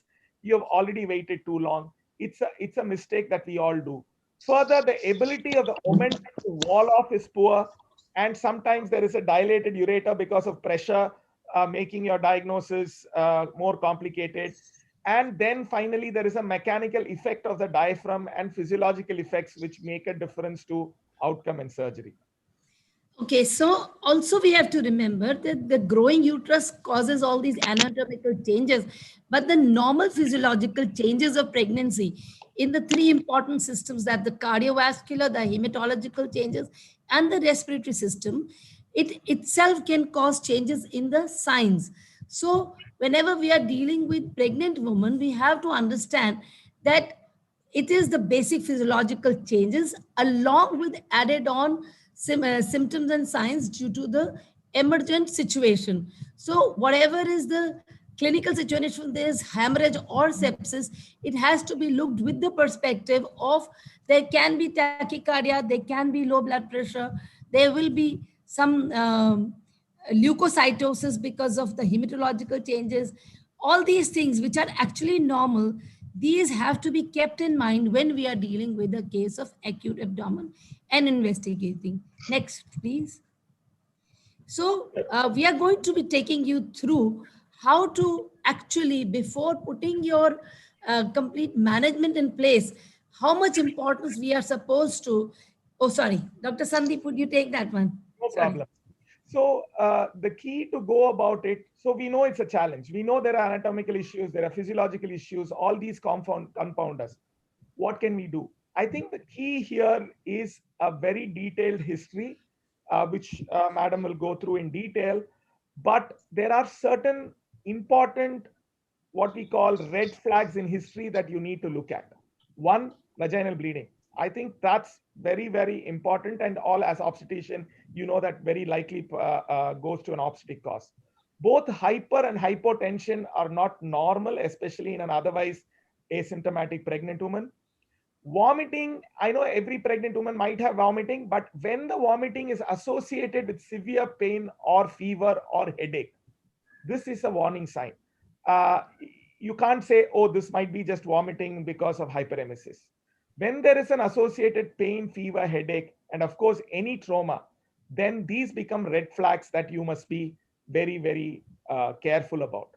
So a detailed history with the gestational age, because you also need to take that into account in determining your medication as well as preparation for any complication like early labor that might happen in your intervention. So this is the key, and we'll see how we go about it, because if you do not do this well, you will not be able to isolate what the problem is and order an appropriate investigation. So, okay, now what I want to share with my audience, I'm not so sure about the practices down south in Chennai or Tamil Nadu, but in Haryana, our patients are over smart. If they have pain abdomen for any and every reason, they just go to the ultrasonologist and get an ultrasound done. So what happens is that they are not coming with the, they try and bring the ultrasound and then say we have pain abdomen. So what happens is that two very, very basic components of arriving at a diagnosis, which we had always learned as a third year student, and that was history taking and a detailed examination. This is more often than not overlooked in a busy OB-GYN practitioner's scenario. So come on the next one. In the coming two slides, I'm going to try and just take us back to our basics, where this mnemonic of Socrates, which elucidates all the characters of pain. If we just take a detailed history, I'm sure we will be able to arrive at the cause of this pain, in addition to pregnancy and the non-pregnancy related pathology also, because we know abdomen is a Pandora box and all the structures which are lying over there, and they are the reason for the pain abdomen. If we just go into the details of the onset of pain, whether it is sudden or slow, and timing, if it is recurrent or it is acute or chronic, we will be able to find out we have a working diagnosis in mind that what could be the reason for this pain of the patient. It is because we are missing out on these very basic causes. If there is any radiation, if it's a pain because of a stone, we know that classically there will be a radiation of pain. It will be a referred pain from loin to groin because of the irritation of the genitofemoral nerve, or there could be exacerbating or alleviating factors according to if it's a peptic ulcer or a duodenal ulcer. If it is sharp stabbing type of pain and it's colicky in nature, so we know the pain is originating in the gut and not in the uterus. So basically, we have to spend at least some time in trying to ask the patient the details of the pain. And very important, can you come to the last slide again, please? Very important thing is that what is the gestational age, gestational time of the pregnancy, so that we can actually not forget this bugbear, appendicitis.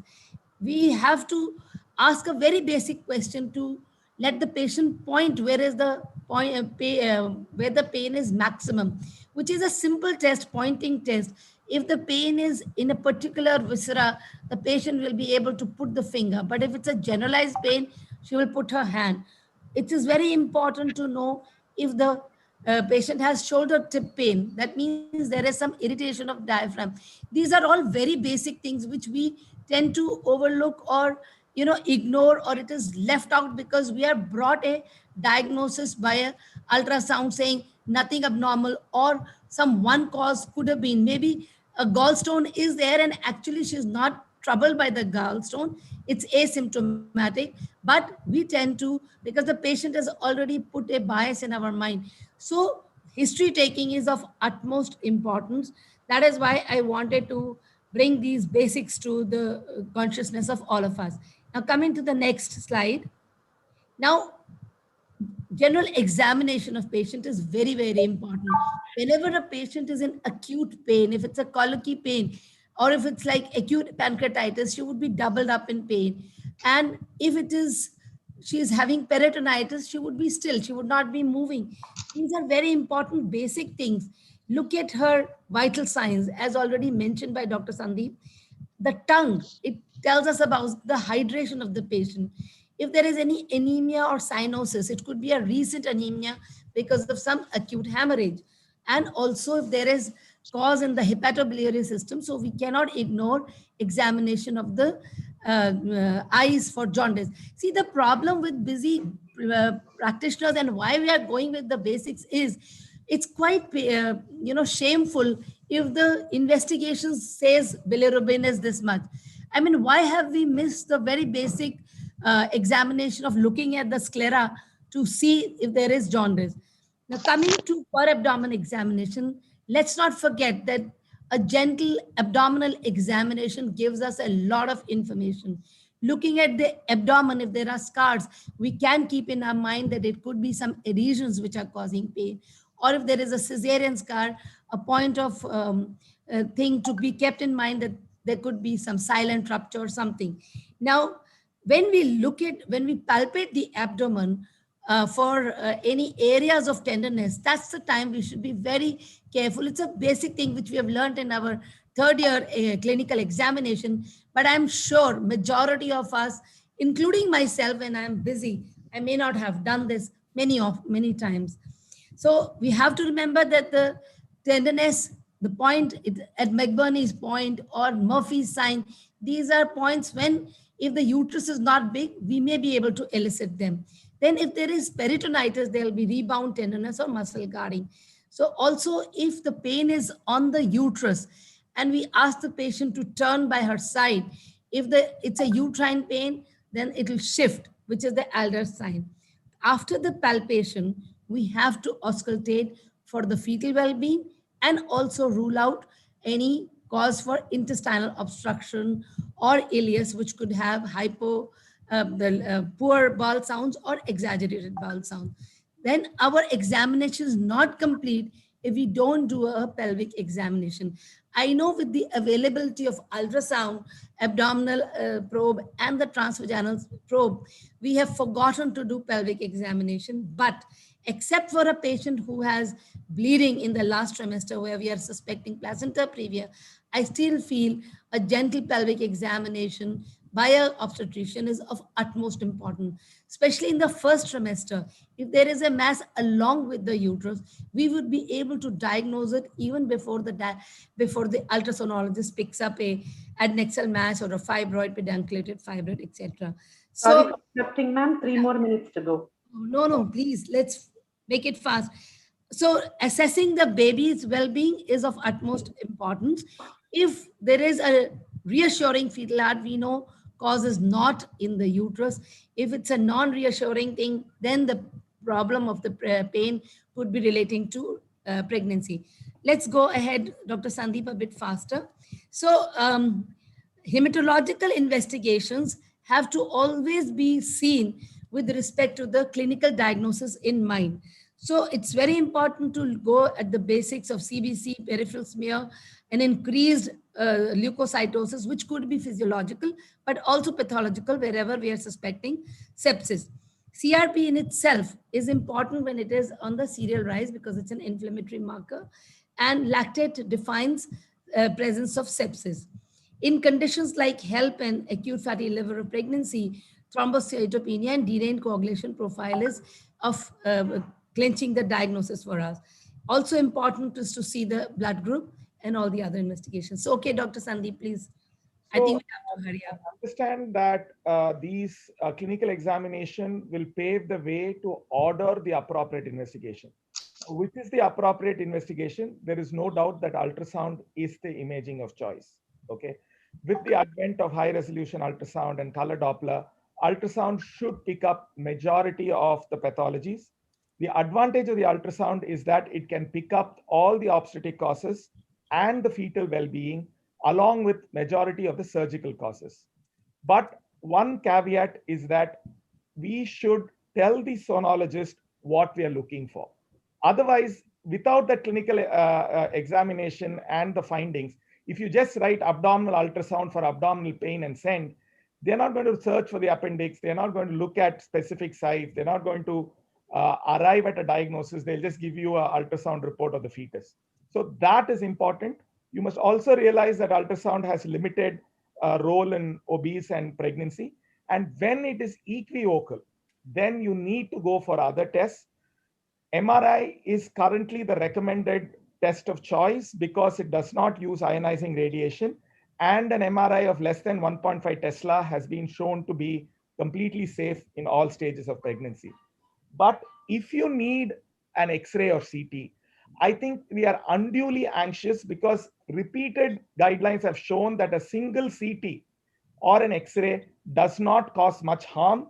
In the first trimester, you can go up to 5 rads or 50 milligray, and in the second and third up to 150 milligray.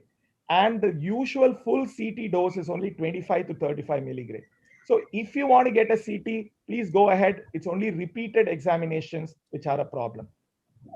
Ma'am, do you want to take it or do we move ahead quickly? Okay, I think we can, because this is a simple algorithm where we have to, after doing a detailed history, we have to rule out acute abdomen. If a patient is in shock due to hemorrhage or sepsis, needs to be stabilized, resuscitated, and laparotomy. Not in shock, then we have enough time to go over and make a diagnosis. There is a question in chat box that would you like to give analgesics? Again, ma'am, shall we finish? We'll take the questions at the end, ma'am. Okay, we'll take that later. Please go ahead. So what are the concerns? Okay, so now you have got an idea of what the pathology is. Now you're planning for surgery.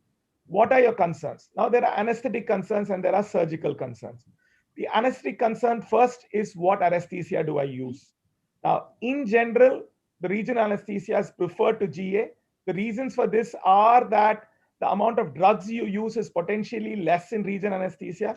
The risk of aspiration, which is always a concern in especially late pregnancy, is less in regional anesthesia. And as a result of which, most often we prefer regional anesthesia if possible. Otherwise, when you have to use GA, you must realize that GA is completely safe. All anesthetic agents are safe. The initial concern of nitrous oxide and nitric oxide and benzodiazepines has been proven wrong. But pregnant women are more sensitive to anesthetic medications. Therefore, you must pre-oxygenate them well because they are prone for hypoxia and hypotension. And at the time of surgery, you must maintain uteroplacental perfusion, avoiding hypoxia, hypotension, both hypercarbia and hypocarbia, and of course, thromboprophylaxis. If you're planning surgery, make sure that you do it early. As I've repeatedly said, delay is the cause of the problem. Laparoscopy is safe across all trimesters. If it's an elective surgery, then if you can postpone it, yes, postpone it to the second trimester or even after pregnancy. But in most acute abdomens, that's not an option. Fasting guidelines are the same as a normal patient. Left uterine displacement is advised. And also realize that when you displace the uterus during surgery, there can be significant hemodynamic shifts and the anesthetist must be warned about it. When it comes to analgesics, paracetamol is the drug of choice. NSAIDs beyond 32 weeks must be used with caution because of PDA closure and oligohydramnios. Use of nerve blocks and epidural analgesia is currently recommended. So we will hurriedly go over the fact that the principles of surgery are the same as for non-pregnant women. And what is of importance is to realize that our choice of incision should be closer to the organ we are suspecting, and it should not be a small, inadequately placed incision. Rather, it should be a liberal incision so that we do less of tampering with the uterus in trying to accomplish complete surgery. And where the diagnosis is still in doubt, if we are not able to do laparoscopy, better to go for median and paramedian incisions. Of utmost importance is to maintain maternal homeostasis, because we have to remember at any and every gestational age, the fetus is totally dependent on the maternal oxygenation and uterine perfusion for its survival. Because as an obstetrician, our main concerns are the patient and the baby. Next, please. Now, when it comes to laparoscopy in surgery, as I touched, it's completely safe. But there are few more and it allows a much better visualization of the abdominal wall with actually lesser chance of uterine manipulation than in open surgery. But there are few things that you need to be careful about. One, like I said, the entry. You may have to create a direct entry for pneumoperitoneum. The port sides need to be changed to accommodate for the uterus and so that the uterus doesn't come in the way. And you need to be careful about the hemodynamics and the circulation that happens. So as an obstetrician, eventually always the concerns are the mother and the baby. If the gestational age is less in the first or the second trimester, we are more concerned about losing the pregnancy to abortions. in the later half or in the last trimester, we are always worried about preterm labor and delivery and the survival of the baby. So what is important is to discuss where is the role of tocolytics and antenatal corticosteroids.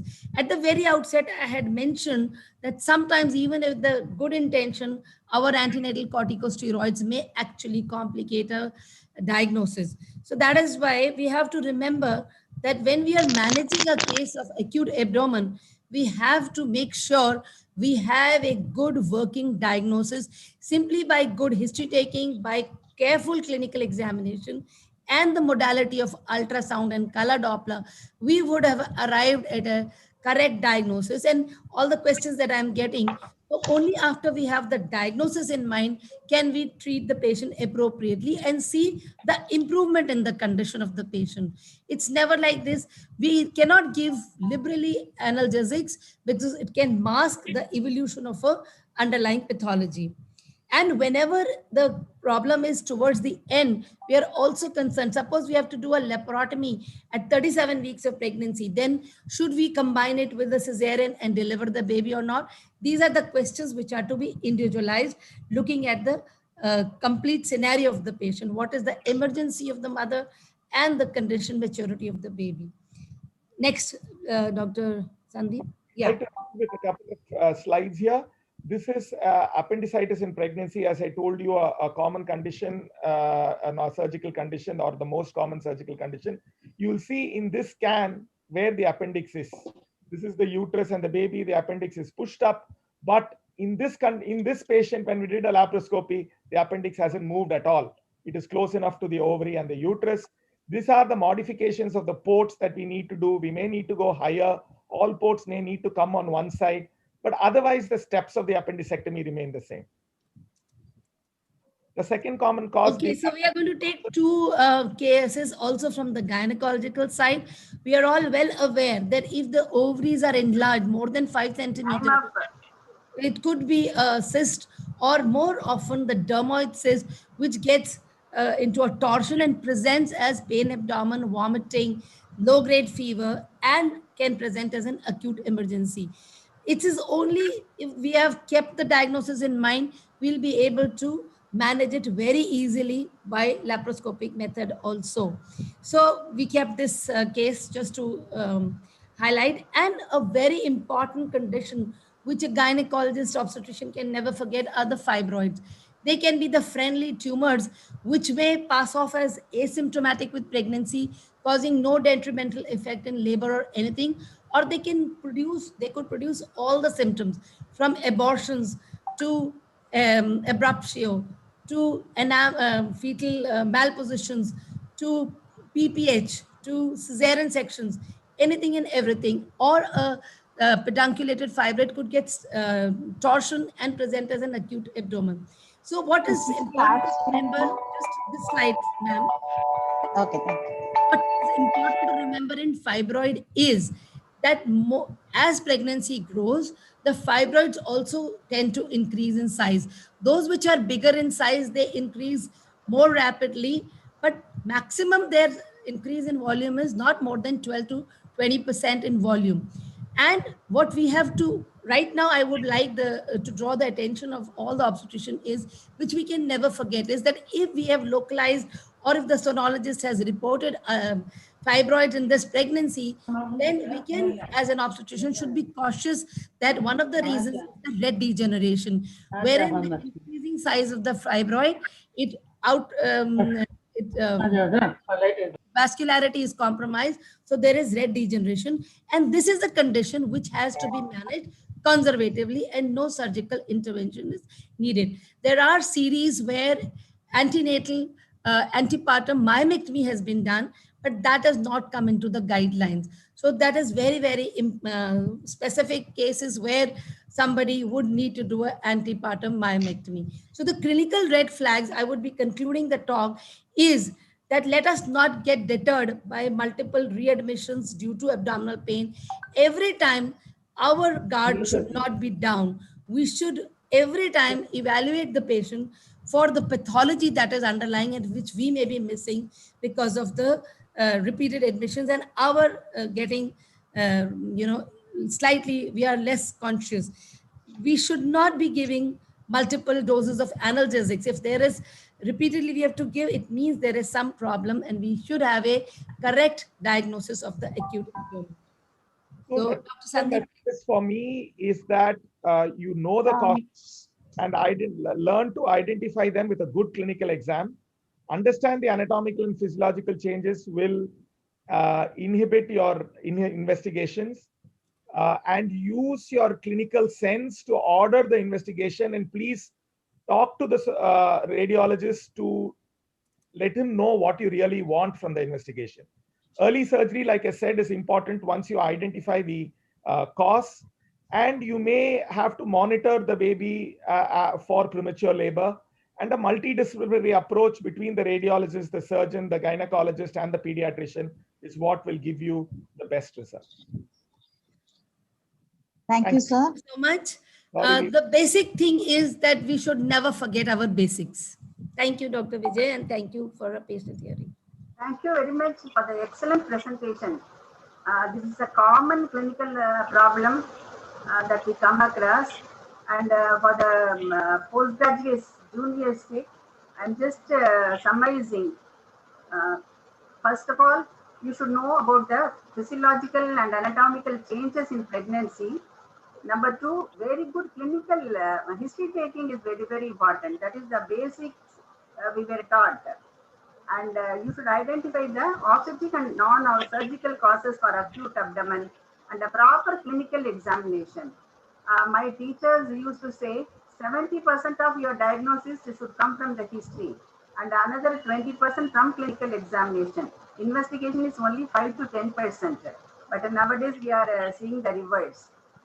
So once again, I congratulate the speakers for their excellent presentation. Thank you, Dr. Anurag, because you just said after my heart. That is why we laid so much of emphasis on a detailed history and examination, which we tend to overlook. Thank you. And most of the questions Thank you, madam. Already answered about the antibiotics, role of MRI. I think for want of time, the questions we request they can be answered in the chat box. In the chat box, kindly answer the questions in the chat box, speakers, for the want of time over here. And if Dr. Meena, would you like to say something to conclude the session? No, it was a very nice talk. It was a very clear approach to a pregnant patient with acute abdomen. I think everyone will have a clear understanding on the approach. Thank you very much. Both the speakers are very excellent. I think we can conclude this dialogue now. Thank you so much. Acute abdomen in pregnancy. Thank you, Mitra, and thank you, Dr. Sandeep. Thank you. Acute abdomen in pregnancy is a nightmare to both obstetrician and surgeon. Thank you all for the excellent scenario and thoughtful discussion. We enjoyed it. We now conclude session 1. We thank all the 4 chairpersons and the 4 speakers of the session 1 for imparting excellent knowledge. Now we move on to the second session. Can we change the slide, please? From being our sponsors for real-time conferences to now virtual platforms and web session providers, we thank the technical support and the never-ending enthusiasm offered by the farmers. Thank you all. And now we move on to the session 2. I invite Dr. Vanitha Anban to preside over the session. The vibrant Dr. Vanitha is the director of Sunrise Hospital, which is a laparoscopic center placed in Chennai. She is the EC member of OGSSI and is the winner of the OGSSI Dr. Rudra Sinha Award, AICOG 2011. Kindly take over, Dr. Vanitha, and Madam, thank you for the opportunity. Dr. Vanitha. Good morning, ma'am. Thank you, Sumati, ma'am, for the introduction, and I thank Vijayalakshmi Seshadri, madam, for the opportunity given. We now move on to the session 2 of the mid-year conference, Together We Win. It's my proud privilege to welcome our extremely knowledgeable chairpersons for this dialogue on interventional radiology in obstetrics and gynecology in New Horizon.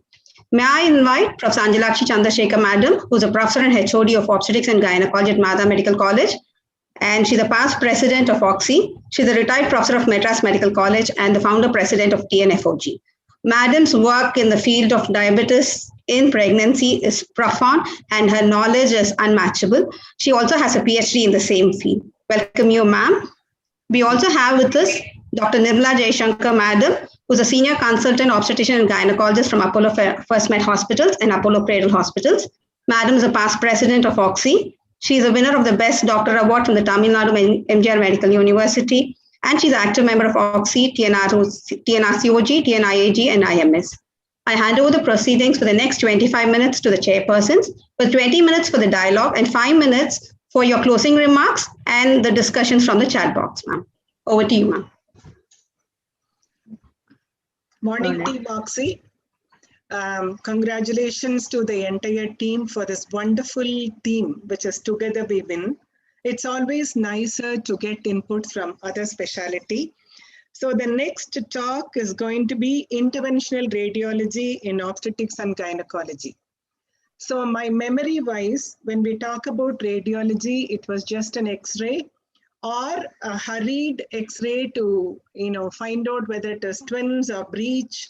Then came ultrasound, which completely changed the face of radiology in obstetrics. After that, we are getting many interventional procedures on hand to help the obstetricians and the gynecologist. So I would like to invite Anjalakshi Madam, my co-chair, to introduce the speakers and to get the floor open. Thank you, Dr. Nirmala. Thank you, OGSSI, for giving this opportunity to go into the depth of this minimally invasive technology, which is helpful in various diagnostic and therapeutic procedures in obstetrics gynec. We have two eminent personalities of whom I am very happy and feel proud to introduce them. One is obstetrician gynecologist Dr. Mala Raj, and she is the founder secretary IATE Tamil Nadu chapters, managing council member of IATE, EC member of OGSSI, and past secretary of IMS Chennai chapter. Next, we have the interventional radiologist Dr. Deepa Sri, HOD Interventional Radiology, Dr. Rela Institute, Interventional Radiology Fellowship Program Director, and she has written books on art of balance, magnetics of mind. I invite both of them to have the dialogue on interventional radiology. Yes, please. Yeah. Thank you so much, Anjalakshmi Madam, Nirmala Jayashankar Madam, and the entire OGSSI team for giving us this opportunity. I would like to thank on behalf of my co-speaker, Dr. Deepa Sri, to thank OGSSI for this wonderful opportunity. So let's go to our dialogue with the interventional radiologist, which is going to be like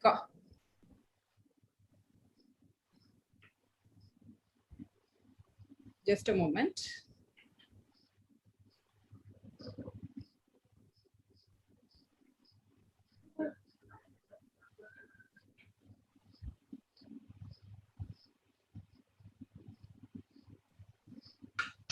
Yeah. So this is going to be with Dr. Deepa Sri, our interventional radiologist. And interventional radiologist, in fact, is a relatively new branch, in fact.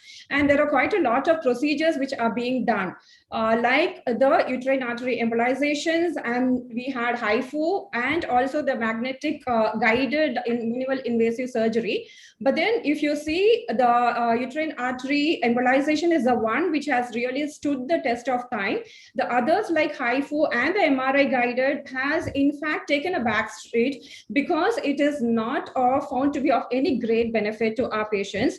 So to highlight more on this, we have kind of come out with just a single concept like the deal with only a fibroid, so that we'll be able to understand this technology in depth as it is relatively a new field. So here we have a patient, Mrs. Leoma, a 35-year-old lady who presented with mass in the abdomen and heavy bleeding and pain.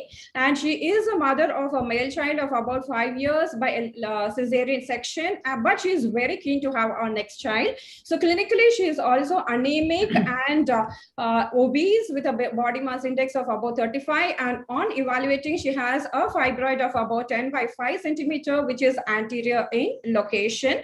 So all the other investigations were also suggestive of fibroid with no, risk features suggestive of any leiomyosarcoma, looking at the CA125 LDH isoenzyme and also endometrial biopsy. So this lady has come to me, and me being an endoscopic surgeon, I would definitely offer her a laparoscopic myomectomy. So that is what I did. And then, but on the contrary, it is now understood that the patients are in fact Google savvy, and they are much knowledgeable than in fact any of us also. So I kind of tried to explain to her about the benefits of this laparoscopic myomectomy and why at all we need to do a laparoscopic myomectomy, and how it is going to be really beneficial for her because she is really anxious to have another baby also. So just in fact, I was counseling her with all the advantages, like how you can just remove it exactly like how it is, and then also retain the entire configuration of the uterus. The healing also would be better. So the recuperation also would be very quick, and she can plan the pregnancy within 6 months after the surgery. And all the other benefits, technical benefits, are also associated with laparoscopic myomectomy, wherein we do the procedure intracapsularly, and also we also ensure that we suture them back to normal, so that the integrity of the scar is also well maintained. And these are a few principles of laparoscopic myomectomy. So I will not go much into the detail because we are really running short of time, and I want my radiology colleague to highlight more on the uterine artery embolization.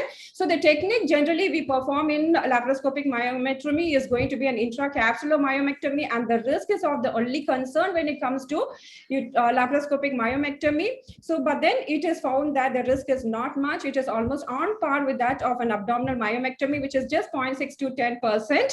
And addition prevention also we ensure, so that there is no distortion of any kind of an anatomy after the surgery, and she is able to go on with the pregnancy and able to have a baby quickly without causing any distortion.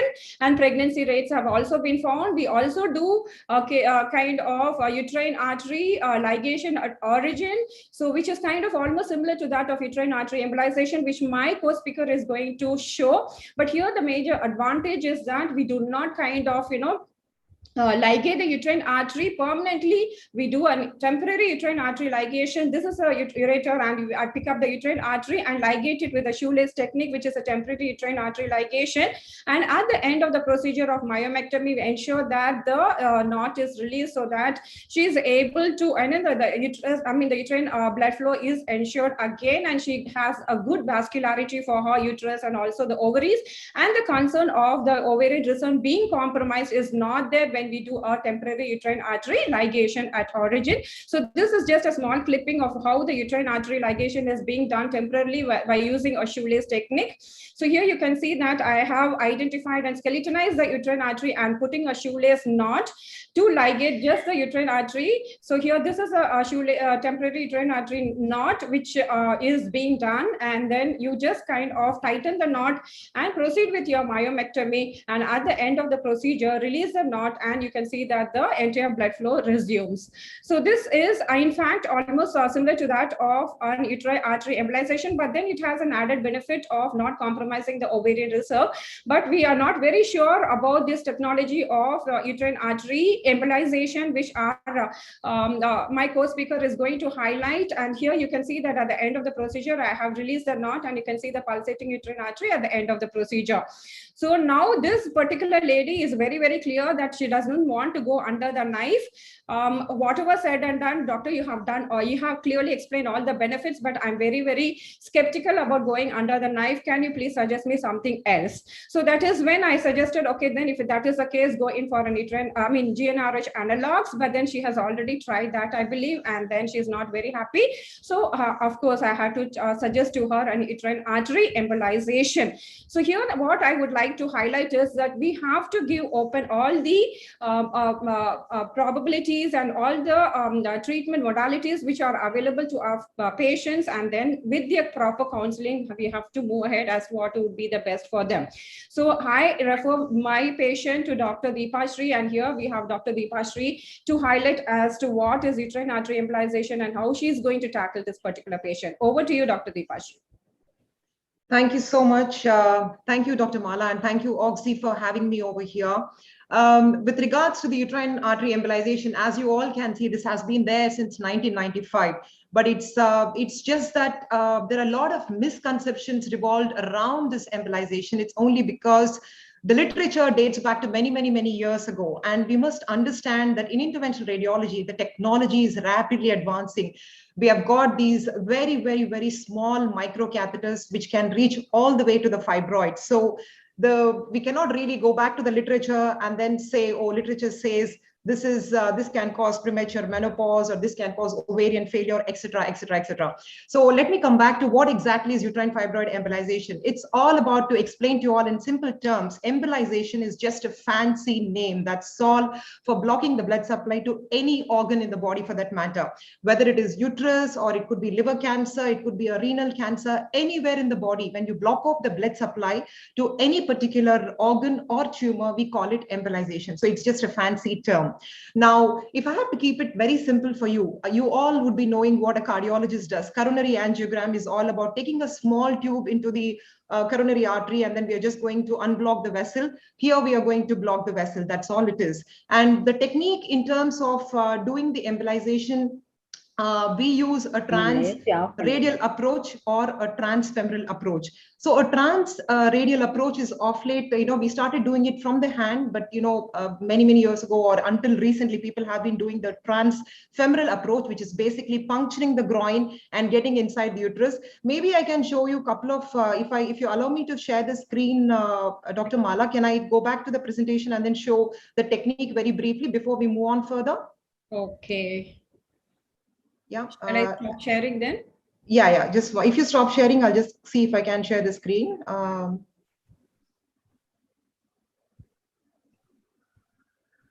You can share, Deepa. Yeah.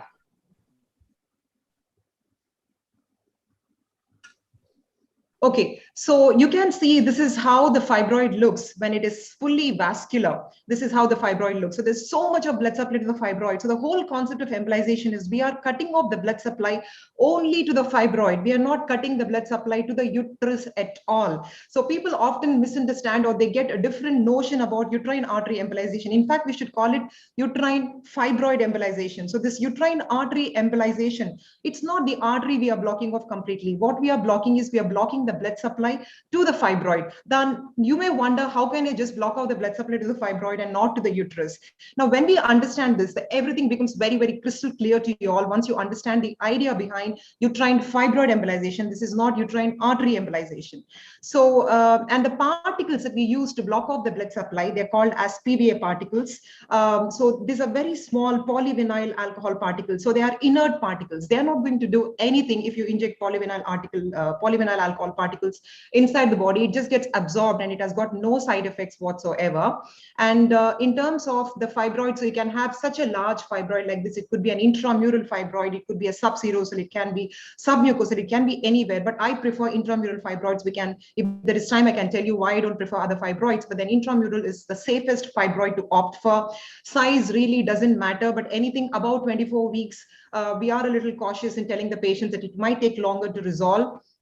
And so this is how the fibroid can look on the MRI scan. So MRI is definitely mandatory. And this is another MRI scan of the same patient, which shows look at the vascularity of the fibroid. It's completely vascular. The whole thing is lighting up. And the scan that the MRI scan on the right-hand side of the screen is a fibroid post-embolization. So you can see the difference, how it has resolved pre-embolization and the post-embolization. The fibroid was so big with a lot of vascularity. And if you look at the fibroid post-embolization, you can see these dark areas inside the fibroid, and the fibroid is smaller compared to what it was before. And this is what you can see post-embolization. So this is a sagittal view of the MRI scan, wherein you can see the fibroid so vascular on the left-hand side of the image. On the right-hand side, you can see the fibroids with necrotic centers. So these are the infarcted fibroids, and you can see the reduction in the size of the fibroid.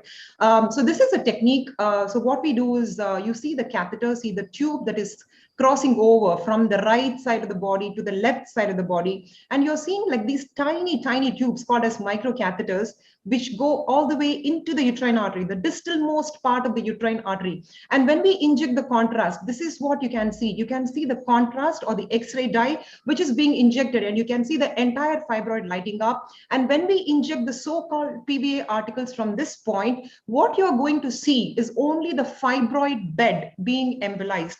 The uterine artery is not embolized. So the myometrium or the entire uterus will have a completely preserved blood supply to it. And this is what is embolization. So the most important thing when we embolize is the end point of embolization. So when you see, this is like branches of a tree, you're seeing the entire fibroid is having the blood supply to it. And when you cut off the blood supply, can you just see this particular image wherein you can see the, we call it pruning. You're not seeing the distalmost branches. All that you're seeing is just the artery, which is the uterine artery. This is the ascending branch of the uterine artery, which is completely patent. We are not going to block the ascending artery at all. We are just blocking the fibroid blood supply. So that is about the technique, and over to Mala for Dr. Mala for the rest of the presentation. Thank you. Yeah. Can you please stop sharing your screen? Yeah. I've stopped. Yeah. So, okay. So now I just would like you to tell us, like, suppose if the woman is having multiple fibroids, so how would you identify, like, which vessel is going to those fibroids, and do you think you'll be able to kind of embolize all those fibroids, or the chances of you missing out few fibroids are also going to be there? Actually, if even whether it is one fibroid or multiple fibroids, we have only two uterine arteries. It's exactly like branches of a tree. So you've got your secondary branches, you've got your tertiary branches supplying the fibroid. So what happens is the uterine artery, as you know, is only right or the left uterine arteries, and this branches further to reach out to different fibroids. So when we park the catheter at the distalmost tip of the uterine artery, it is going to literally, like branches of a tree, it is going to spread out to all the branches which supply the fibroid. So doesn't matter whether it is 1 or 10 fibroids, it is only single sitting, and we are going to target both the right uterine artery and the left uterine artery. Yeah, but there are instances of aberrant ovarian artery which has a direct communication with the uterine artery. In such a scenario, don't you think the emboli would get lodged even to the ovarian artery and compromise on the ovarian reserve? Yeah, a couple of things to add on about this is with regards to the utero-ovarian anastomosis. As you all know, there are 3 different types of utero-ovarian anastomosis. We have type 1, we have type 2, and type 3. Because of the lack of time, I wouldn't go into the details, but to keep things very simple, one kind of anastomosis is where the ovarian artery directly supplies the fibroid. And this happens especially with large fundal fibroids. If somebody has got a very large fundal fibroid, we have to look at the ovarian artery to see if there is a separate supply to the fibroid from the ovarian artery. If that is the case, then the uterine artery embolization will be ineffective. So what they have is they have a residual fibroid which has not responded to the embolization unless we cannulate the ovarian artery, get into it, and then embolize the fibroid from the ovarian artery.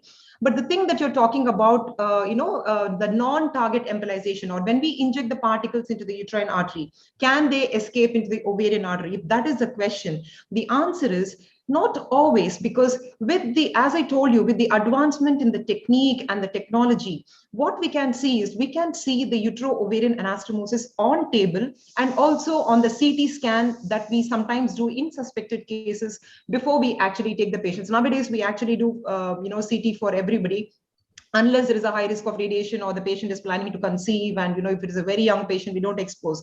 But otherwise, we can beautifully see the utero-ovarian anastomosis. So on table, what I do is before injecting the particles, the embolic agents, I inject the X-ray dye to see if the X-ray dye is escaping into the ovarian artery. If there is no dye which is escaping to the ovarian arteries, it is highly unlikely that this particular patient will have ovarian artery embolization. So there is no risk of premature menopause or anything. So we are safe to go ahead. So that is the reason. And even if you have established a connection between the uterine artery and the ovarian artery, with the technology, we can also block off the connections so that the particles don't get anywhere towards the ovary.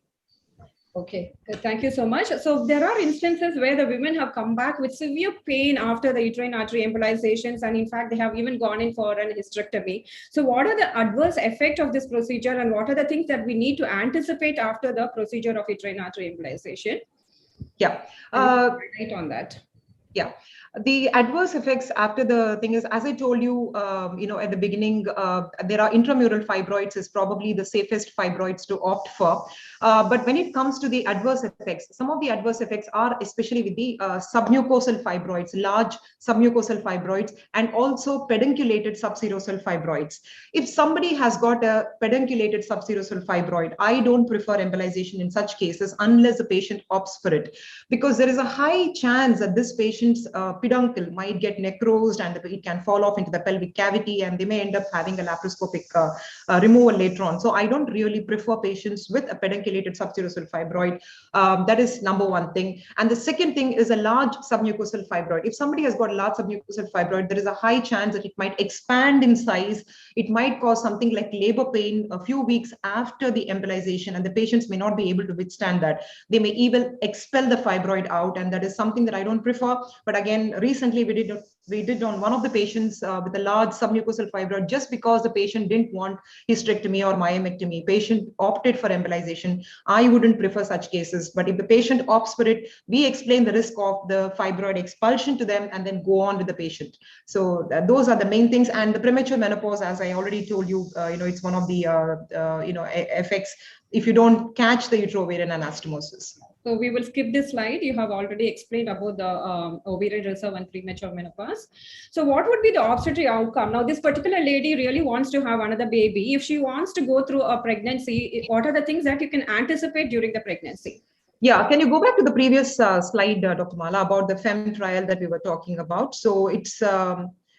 yeah, so this is about your pregnancy after UAE, and this is one of the trials in 2020. It was a multi-center trial on 254 participants. And what you can see here is a pregnancy after fibroid embolization and versus myomectomy.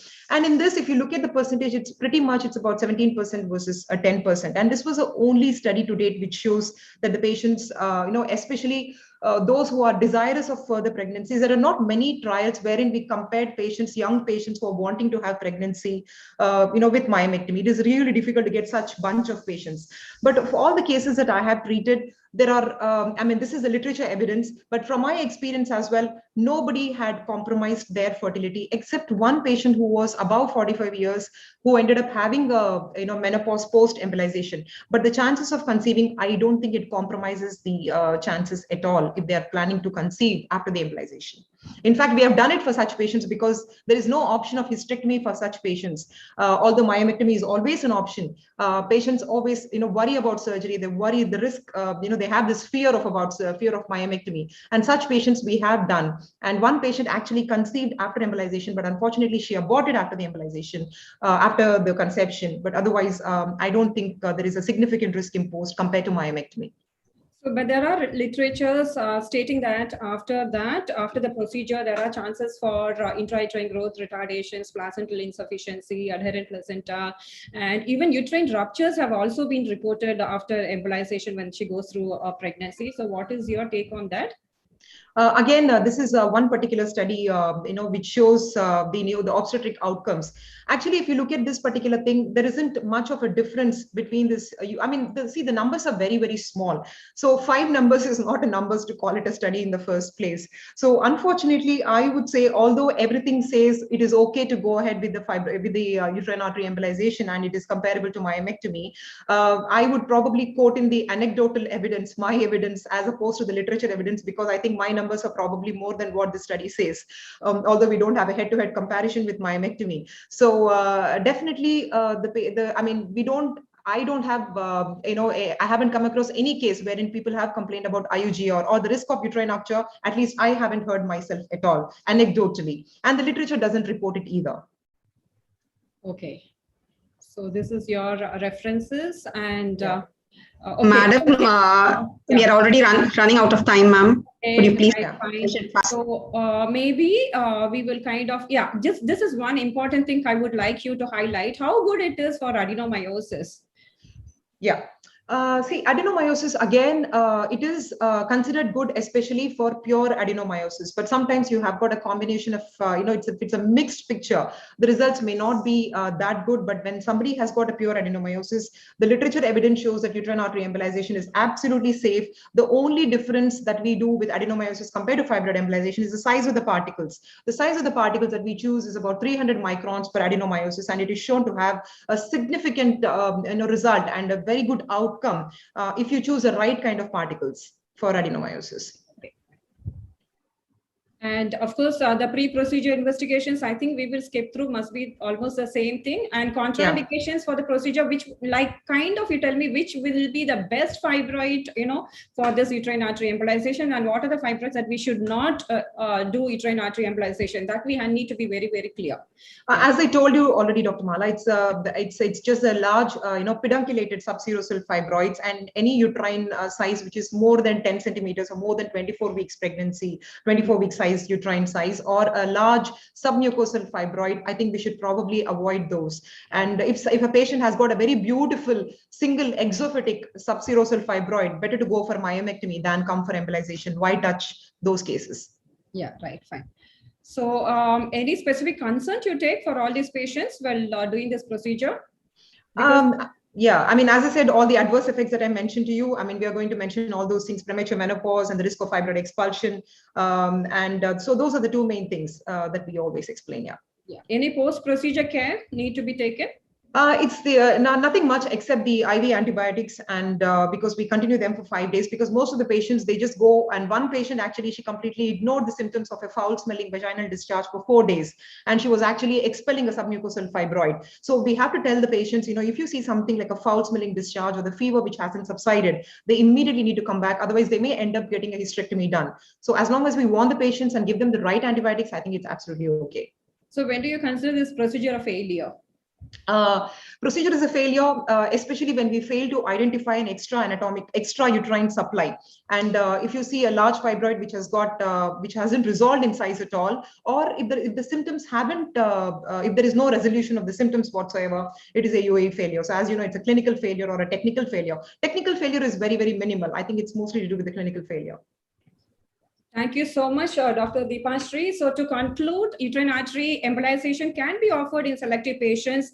The reproductive outcomes with reproductive artery embolization is not clearly known, so should be avoided. And in fact, I don't know, that is what we as gynecologists feel in women desiring fertility, but then other interventional radiologists have a different thought. So would you like to add some conclusion remark, and then we'll come to the end of this session, Dr. Deepashri? I think my concluding remark would be, it is more of a collaborative effort is what I would say. I mean, it's not a competition at all, with the gynecologists and the interventional radiologists. As long as we collaborate and as long as we give patients all the options, we give all the choices are put on the patient's plate, let them choose what's best for them. And I think the patient selection is the key, and we need to sit together and we need to talk it out together and do the right thing for the patient. Yeah. Thank you so much, Dr. Deepashri, and thank you so much, OGSSI, for giving us this wonderful opportunity. Thank you all once again. Thank you so much. Thank you, speakers, for this extremely elaborate discussion on fibroids and the uterine artery embolization. Now we move on to the chairperson remarks. Thank you, lovely ladies, Mala and Deepa. You complemented each other very well. Deepa, I really like your concluding remark. It's not competitive and it is complementary. But as a primary obstetrician, I was actually wanting to hear a lot of interventional radiology in adherent placenta and in postpartum hemorrhage. But anyway, there are a couple of questions. Vanita, do we have time to answer the questions, or what do we do? No, Nime, I think they have already answered some of them in the chat box. We move ahead. We are already running half an hour late. Okay. Now, see, I will just read out the questions. You can answer, Deepa. They want to know this necrosed, devascularized fibroid. What all will it do to the body? Okay. And the time frame when it will disappear. And you also said the maximum size of the fibroid that you will choose. But at the end of all the thing, I think whatever the procedure that we do, it should benefit the patient. We are all here to offer the best for the patient. And I fully agree, when a patient has got a medical problem or when the patient cannot be taken, and this could be a bone. And also in obstetrics, in adherent placenta or placenta accreta spectrum, the interventional radiology is definitely helping us. But your talk was beautifully coordinated, and I really enjoyed listening to both of you. Thank you so much. Thank you, ma'am. Thank you, ma'am. Thank you. Thank you, speakers. It was a very nice talk. Yeah. And I have a doubt. Hello? I Yeah, have yeah, a doubt. ma'am. In adenomyosis, for it is helpful and for if the patient wants a fertility again. Ma'am, actually for adenomyosis, we don't directly jump in for the uterine embolization. We, let the medical management first with GnRH analogs. It's only if it is medical refractory adenomyosis, that is when, we offer embolization. And again, the risk of, the obstetric outcomes or any outcome for that matter is not really affected by the uterine fibroid embolization. But the medical management always first, followed by the, the embolization for such patients, if they're planning to conceive. Yeah, the adenomyosis is always a challenge, even for the medical management. Yes, ma'am. So, okay. One important thing is they need to stop GnRH analogs for at least 3 months before we go in and embolize them. That's the only thing. But otherwise, we still go ahead and do it. And the outcome, the data is not huge because we don't get that many patients with adenomyosis. That's a developing subspecialty. Yes, ma'am. Okay. Yes, ma'am. Okay, and it has got the various indications. Okay. Thank you. Thank you so much. Thank you, Mala and Deepa. Thank you so much, madam. Yeah, thank you. Thank you, everybody. I thank the speakers and the chairpersons for this very informative session. We now move on to the next dialogue on the safe way out for pregnant women with cardiac disease. I have the privilege of inviting our esteemed chairpersons, Professor Shanti Gunasingh Madam, who is a past president of OGSSI. Can I have a slide, please? Madam is a past president of OGSSI. She's a former director of IOG Chennai. She's a project director for Center of Excellence for Tubal Microsurgery, KMC, and she's a recipient of A.L. Mudaliar Traveling Fellowship Award. We welcome you, ma'am. We also have with us Dr. Meenalochini Madam, who's a retired director of IOG, currently the professor of Meenakshi Medical College, Kanchipuram, visiting consultant, Apollo Hospitals, Chennai. Madam is also the past secretary and treasurer of OGSSI and a very active member of OGSSI. We welcome you both, ma'am. We hand over the proceedings to you for the next 25 minutes, with 20 minutes for the dialogue and 5 minutes for your remarks and case discussion. Discussion from the chat box, ma'am. Good morning. Good morning, everybody. At the outset, I would like to thank the organizers, Vijay Seshadri and the team OGSSI 2021 for giving us. Sorry to interrupt. Can we have the CVs of the speakers, please? So after having gone through the urological problems and the that is radiological problems and the acute abdomen, how to be managed with the team approach, now we have come to another important system, that is cardiovascular system complicating pregnancy, and how we have to tackle, because it poses a great threat to the motherhood, we should say, because it's a leading cause of maternal death in US, where it forms about 26.5%, and it's almost half of that in UK. Though it is that it's found to be third or fourth cause of maternal death in our area, the country, still it has its own risks. Previously, we used to have the acquired heart disease, namely that traumatic heart disease with the pregnancy, because congenital heart disease, we see them rare because they do not live beyond childhood. But of late, during the past 2 to 3 decades, we can see, because of the early diagnosis and early efficient corrective procedures, we see they are on the rise, and we have real challenges while dealing with them during pregnancy and labor. So it has to be, of course, managed by a multidisciplinary team approach called Pregnancy Heart Team, comprising of obstetrician, cardiologist, anesthesiologist, neonatologist, and what more. So to discuss with this, we have 2 eminent speakers with us today, and one obstetrician and one cardiologist. And it's my proud privilege to introduce Dr. Vijaya. She was my student, actually, and I'm very happy and glad that she has risen to the post of director IOG, Madras Medical College now. And she is the treasurer OGSSI. and she's national level master trainer, skill lab and safe delivery practices. And she's a state level master trainer in EMONC, CMONC, cancer screening, colposcopy, and non-communicable diseases. So, and we have with us a cardiologist also. And I request Dr. Shanti to introduce Dr. Justin Paul. Good morning. It's indeed a pleasure to be a part of this program. And I am really happy to introduce Dr. Justin Paul, Professor of Cardiology, Madras Medical College, and State Coordinator, Heart Attack Program, NHM Government of Tamil Nadu. And he has also received the Best Doctor Award, MOH Family Welfare Government of Tamil Nadu. I'm member of Board of Studies, Dr. MGR Medical University and Chettinad University. But the most important thing is, when I was director, he was instrumental in starting the pregnancy heart registry, and he was so active in that. And that was really a landmark, I should say, and will really help our cardiac patients. So we are really eager to listen to both of y'all. So let me not waste time. Let me hand over the podium to Dr. Vijaya. Good morning, everyone. At the outset, I would like to thank Vijay ma'am for giving me this opportunity. And I'm very happy to be a part of team, especially with Dr. Justin Paul, because we are fortunate to have the cardiologist always with us whenever we have problems with heart disease, pregnant mothers in labor. And this dialogue is mainly for all the OGSSI to clearly understand the concepts in tackling the pregnant mothers with heart disease. And we have specifically assigned to highlight the pregnant mothers with congenital cardiac disease. We are not going into the rheumatic heart disease because you all know the incidence of pregnant mothers with congenital heart disease has become more nowadays. So to save time, please post your queries in the chat box and we will go to the discussion right now.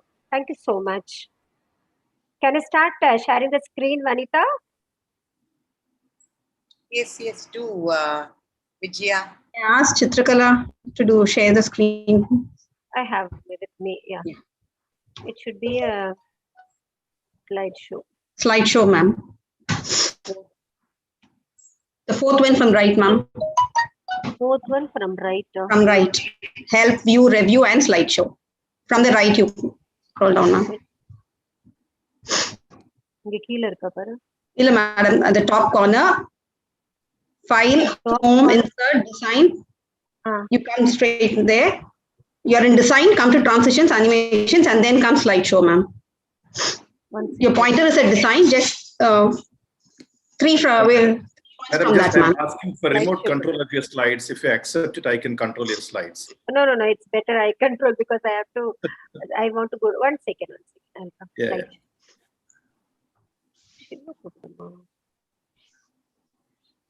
Yeah, that's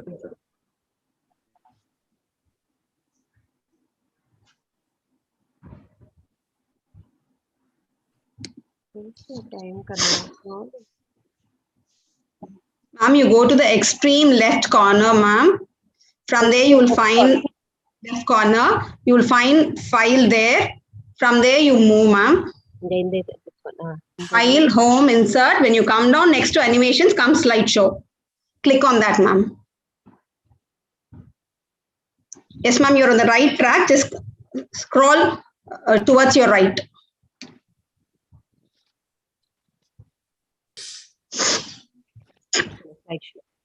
Yeah, that's right. Yes, ma'am, that's the one. Click the same thing from the beginning, yes. Yeah, this is okay. Yes, ma'am.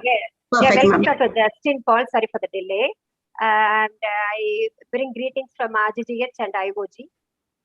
And straight away going into the discussion, Dr. Paul, what are the congenital heart disease where pregnancy is absolutely contraindicated? Thing is, any congenital heart disease where we expect a maternal mortality quite high, we would not like the patient to go ahead with the pregnancy.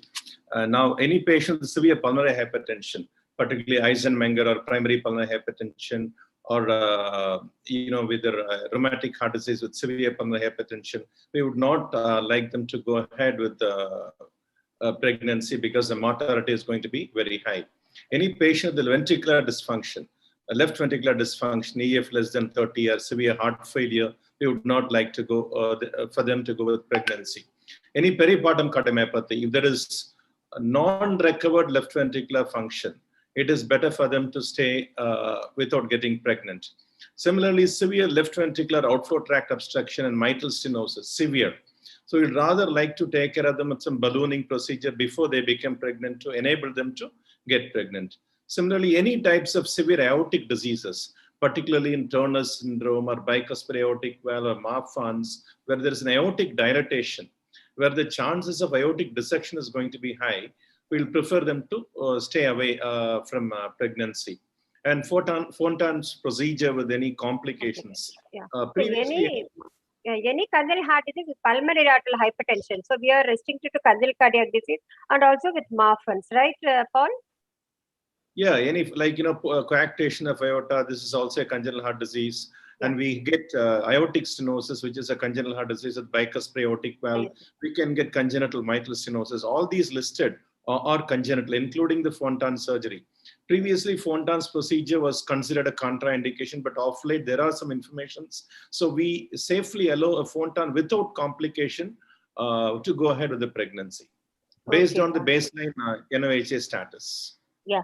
But this is the ideal period is you've already told so many number of times it is the pre-pregnancy period, right? For the congenital cardiac disease. But what if the patient becomes pregnant? Now, if the patient becomes pregnant, the best thing is to manage medically, or if not, interventional management. But if medical management fails and interventional management fails, if the life of the mother is at risk, then we will have to consider the maternal cardiac corrective surgery or a palliative surgery. When is it? What is the ideal period? The ideal period will be sort of between 13th to 28th week. So that will be the safest time. Supposing we need to intervene at a time after 28th week when we think the fetus is viable, it is safer to go ahead with the cesarean and then go ahead with the cardiac surgery if the fetus is viable. The only issue with cardiac surgery is the fetal mortality is going to be very high. The maternal mortality is not going to be very high during the cardiopulmonary bypass. But now with cardiopulmonary bypass, if we have a pulsatile cardiopulmonary bypass, the chances of fetal mortality can be reduced. Okay, fine. So if the patient comes to you, she wants to get married and become pregnant, what is the pre-pregnancy counseling you offer for a patient with congenital cardiac disease? It's a very, very, very important area that we need to look into. What kind of counseling? We need to understand what is the disease the patient is having. What is the outcome of this patient? What is the maternal outcome? What is the fetal outcome? What are the basic disease medicines that the patient is on? Is there any teratogenic medicines that we need to stop? Is there any medication that we need to modify? We also need to tell the patient about the maternal, the fetal outcome. Unless we understand and risk stratify, it may not be really possible about that. And in fact, we did a very, I'll just share a very short slide. I'll show you. We did an analysis of our patients in Madras Medical College Pregnancy and Heart Disease Registry.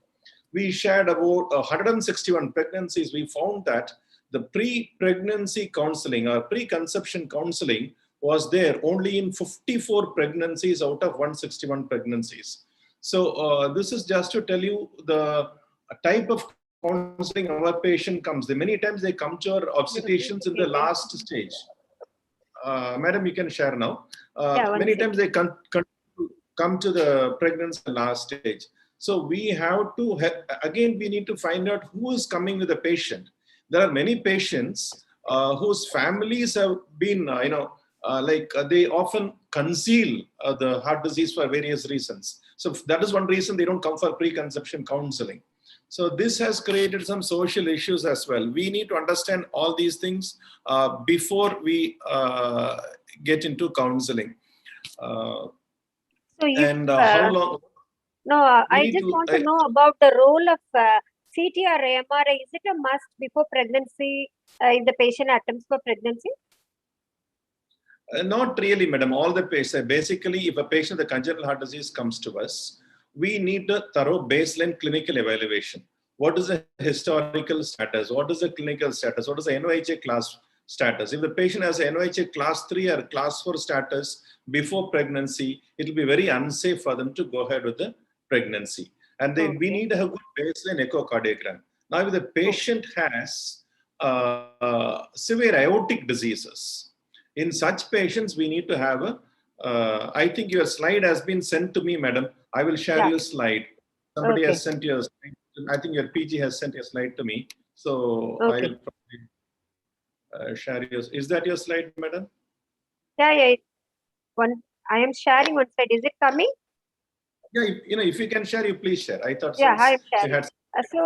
Can you tell us about the Zagara scoring system? So much has been talked about the Zagara. Now that WHO scoring system scores over Zagara, I think. Dr. Paul, can you explain to us? Madam, these scoring systems are basically designed to identify the likelihood of safe, good maternal outcome in patients with heart disease. There are, the Zahara score was based on a retrospective analysis of about 500 patients in a cohort in Belgium and Netherlands. And they have tested in subsequent data, and they have found that this was reasonably okay. But what we have to understand is the type of congenital heart diseases they handle in that area and the type of congenital heart diseases that we handle in our area are quite different. Now, we also have two other scores called CARPREG score and score. These two scoring systems are on all patients, not just congenital. But again, they are, the CARPREG goes based on Canada, and modified WHO is really a sterilization score, which is subsequently included the pregnancy score. These again based on Western population, again predominantly congenital. So what we have is completely different. So I don't really believe that Zahara score is something that we need to do. And our Madras Medical College MPAC registry, we have 347 pregnancies and 333 congenital heart disease women. We have just written up and trying to send it for publication. We tested the Zahara score applicability in our population. The ROC curve was not good, not favorable. So this is not a very good scoring system for our population. We need to design an indigenous scoring system for our type of congenital heart disease and our type of population. What is more important is, what is the type of maternal risk this patient is likely to have? So how safe is the patient? The patient is having a prosthetic, the patient is having a severe LV systolic dysfunction, if the patient is having a severe cyanosis, if the patient is having a desaturation, the patient is having a severe aortic disease. These patients, we need not allow them to go ahead with the pregnancy. The very idea of scoring system is risk assessment. Oh, this BNP, this is usually the atrial natriuretic peptide. Is it very important in pregnancy, Dr. Paul? Yeah, it was a very good question that you're asking, madam. When we see, the heart failure is the most common complication of women with heart disease during pregnancy. Even in congenital heart disease, heart failure is the most common complication. In our patients with congenital heart disease in the MPAC registry, heart failure again was the commonest complication. Now, when we want to identify heart failure early, this natriuretic peptides, NT-proBNP, is likely to have. There are studies to show that NT-proBNP is the only biomarker that does not go very high in normal pregnancy.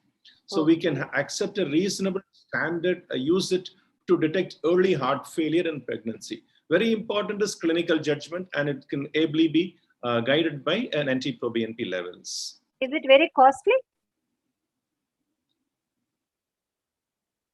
Hello? It may cost about 1,500 rupees. Oh, it may cost about 1,500 rupees. Okay.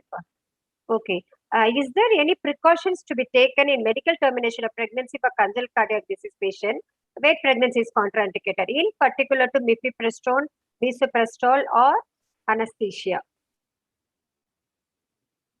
And that is again a good question. Mifepristone and misoprostol are reasonably safe for pregnancy. They can be used even in the first trimester and second trimester. Like mifepristone is going to increase the myocardial sensitivity of misoprostol, so the dose of misoprostol can be reduced as well, and it can be effective. If we are considering a second trimester MTP or termination of pregnancy in congenital heart disease, we can go ahead with this thing. But I think infective endocarditis prophylaxis is something that we need to have in mind, and we should be applying to these patients. Yes. And we also need to look at the baseline status of the patient and watch for early signs of failure and take care of it appropriately. Can you highlight the latest guidelines? Because for almost all patients with heart disease, we are giving the IE prophylaxis. I'm very sure that that is not the case in the latest guideline. Please highlight about that. Yes, madam. Now, the guidelines do not really recommend infective endocarditis prophylaxis for all the patients. Now, it may not be very, in fact, there was a paper in 2005 where they said they have identified only 2 cases of infective endocarditis documented in their cases. I will tell you in our case, I did one balloon mitral valvotomy for a patient antenatal and one balloon aortic valvotomy after MTP. Now, these 2 patients soon after developed infective endocarditis. By God's grace, we were able to manage the patients and see them through.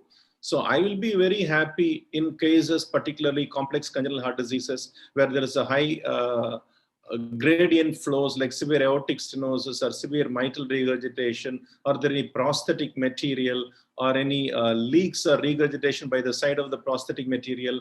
I'll be happy to offer infective endocarditis prophylaxis for these patients, including dental procedures and MTPs. I'm really surprised about the aminoglycoside should be avoided. All this while we were giving ampicillin and gentamicin, and why suddenly it has been taken out? It's only amoxicillin or ampicillin, one drug. The latest shows, madam, it is just, if the patient can take an oral drug, a single dose of amoxicillin 2 grams per orally 1 hour before the procedure is sufficient. Now, if the patient is not able to take it, you can give injection ceftriaxone 1 gram. That should be sufficient. If the patient is having some allergy, you can use clarithromycin or cephalexin if they are allergic to penicillin. A single dose is sufficient, madam. So why do we really need to give this document? Aminoglycosides. Okay, now coming to the major question. If the patient with congenital cardiac disease, how often you want to see the patient? Of course, it's a multidisciplinary approach, I know. And how often you want to see the patient? Now, if the patient, we can use the until we have our own scoring system, we can use the WHO classification to risk guard the patient. If the patient falls into MHA 1 or 2, where the maternal cardiac event rate is low, the first trimester, I would be happy to see them just once or twice in the first 3 months. Whereas if they are in the 3rd group or the 4th group, we'll be very happy to see them once in a fortnight or once a month, depending upon the scenario. But when it comes to towards the 3rd trimester, every week will be rather helpful for a very sick or the MHA 3 or 4 patients, and early admission for safe confinement will be advised for the MHA class 4 patients. Okay. Is there any need for all this investigation, this exercise testing, chest X-ray, CT, genetic testing? What is your take on that? Now, genetic testing will be a part of the pre-conception counseling. Okay. It is because normally the incidence of congenital heart disease is now about from 8, it has climbed up to 9.4 per 1,000 live deliveries. Now, roughly it's about 1% now. Whereas if you take the incidence of congenital heart disease in a child born to somebody with a congenital heart disease, it can be as high as 50% in terms of autosomal dominant diseases. It's very important for the patient, the potential father and the mother to know the father's heart disease status is also important, to know that what kind of child they are likely to accept. That is the role of the geneticist there. And the exercise testing, again, if you have a patient whose functional status we want, because pregnancy a stress test for the heart, whether she'll be able to go through this pregnancy, we can get an idea by you doing a submaximal exercise testing. So that can be done if necessary in all patients, particularly when we have doubts about these patients. What An about echocardiogram is very safe to perform. No, this transesophageal echo. This is a new terminology. What do you think about that? We don't really need a transesophageal echo in almost 99.9% of the congenital heart diseases, madam. We won't really need that. We just routine transthoracic echo is necessary for most of the patients. But when we do transesophageal echo, maybe if you are doing antenatal balloon mitral valvotomy, we want to rule out LA clot, we may do a transesophageal echo, we can do them. Chest X-ray, generally we don't do it, but if necessary, can be done safely. Okay.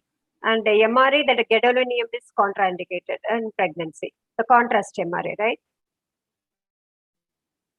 Yeah. Non-contrast MRI can be advised. In pregnancy, usually we do that diuretics and sedation. Is there any other drugs that is specifically can be given during pregnancy, during labor, in heart failure? In heart failure, primarily one of the important things is we need to make sure that the BP is kept under control. When the BP goes up or shoots up because of anxiety or anything, it is already going to stress a patient's weak heart. So a nitroglycerin is going to be a good venodilator, and it is going to reduce the preload and afterload as well. Preload predominantly and afterload as well.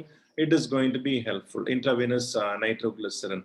And if there is a drop in BP, you can always use an inotropic support. Diuretics are going to be very helpful. We are talking about acute heart failure status. But chronic stable heart failure, we would have slowly introduced already the medications, particularly the beta blockers. Beta blockers are reasonably safe to continue in pregnancy. The only thing is we need to watch for, preterm deliveries. Yeah, okay. And what is the risk of thromboembolism in congenital heart disease patients? Should we give an anticoagulants for all cases, or is there any indication for anticoagulants? Routine anticoagulation for all congenital heart disease patients is not necessary. But what we have to understand is, particularly except those with the mechanical prosthetic valves. Those with the mechanical prosthetic valves are the biggest difficult challenge, but this is more often in acquired and very less often in congenital, except in severe bicuspid aortic valve or severe congenital mitral regurgitation where they've gone through an aortic valve replacement or a mitral valve replacement. What about Eisenmenger syndrome? Eisenmenger syndrome. Eisenmenger syndrome and any congenital heart disease where there is a cyanosis, they have an increased tendency to thrombosis. So towards, what shall I say, the pregnancy, if you feel that the patient is not moving well, there is a risk of DVT thrombosis, you can give a prophylactic dose of heparins, but it is not routinely recommended. We don't routinely give. But in a Fontan's case, sometimes with the baffles, we may have to give some dose of heparins. Okay. What is the role of intervention? If at all you are planning for any corrective cardiac surgery, but I think that has been answered. But this intervention, I suppose it is about the cardiac catheterization, I think. Yeah, interventional catheterization, madam, generally we can do in patients of severe congenital aortic stenosis, where the patient is not in a time where we can safely perform a termination of pregnancy or MTP. So the safest time will be between 20th to 28th week, when the gravid uterus is not going to obstruct the radiological view, and the organogenesis will come. The patient is not going to affect the child. So, fetus. So this is the time we can do a congenital balloon aortic valvotomy for the pregnant mother with the shortest radiation possible. We have not done a congenital balloon aortic valvotomy for a pregnant mother. We have done MTPs and then balloon valvotomies. Our experience is more with the antenatal balloon mitral valvotomy, but that is not with the congenital heart diseases. But as your slide is pointing out, the best time is after the organogenesis is complete and before the gravid uterus rises up in the abdomen. Yeah, few minutes of rest to you. A few slides about the obstetric overview. How do we assess the fetus of the pregnant mother with congenital heart disease? And usually we have a nuchal fold thickness measurement at 12th week. Any increase in nuchal fold thickness will point towards congenital heart disease, which has a sensitivity of about 85%. And fetal echo is a must between 90 to 22 weeks.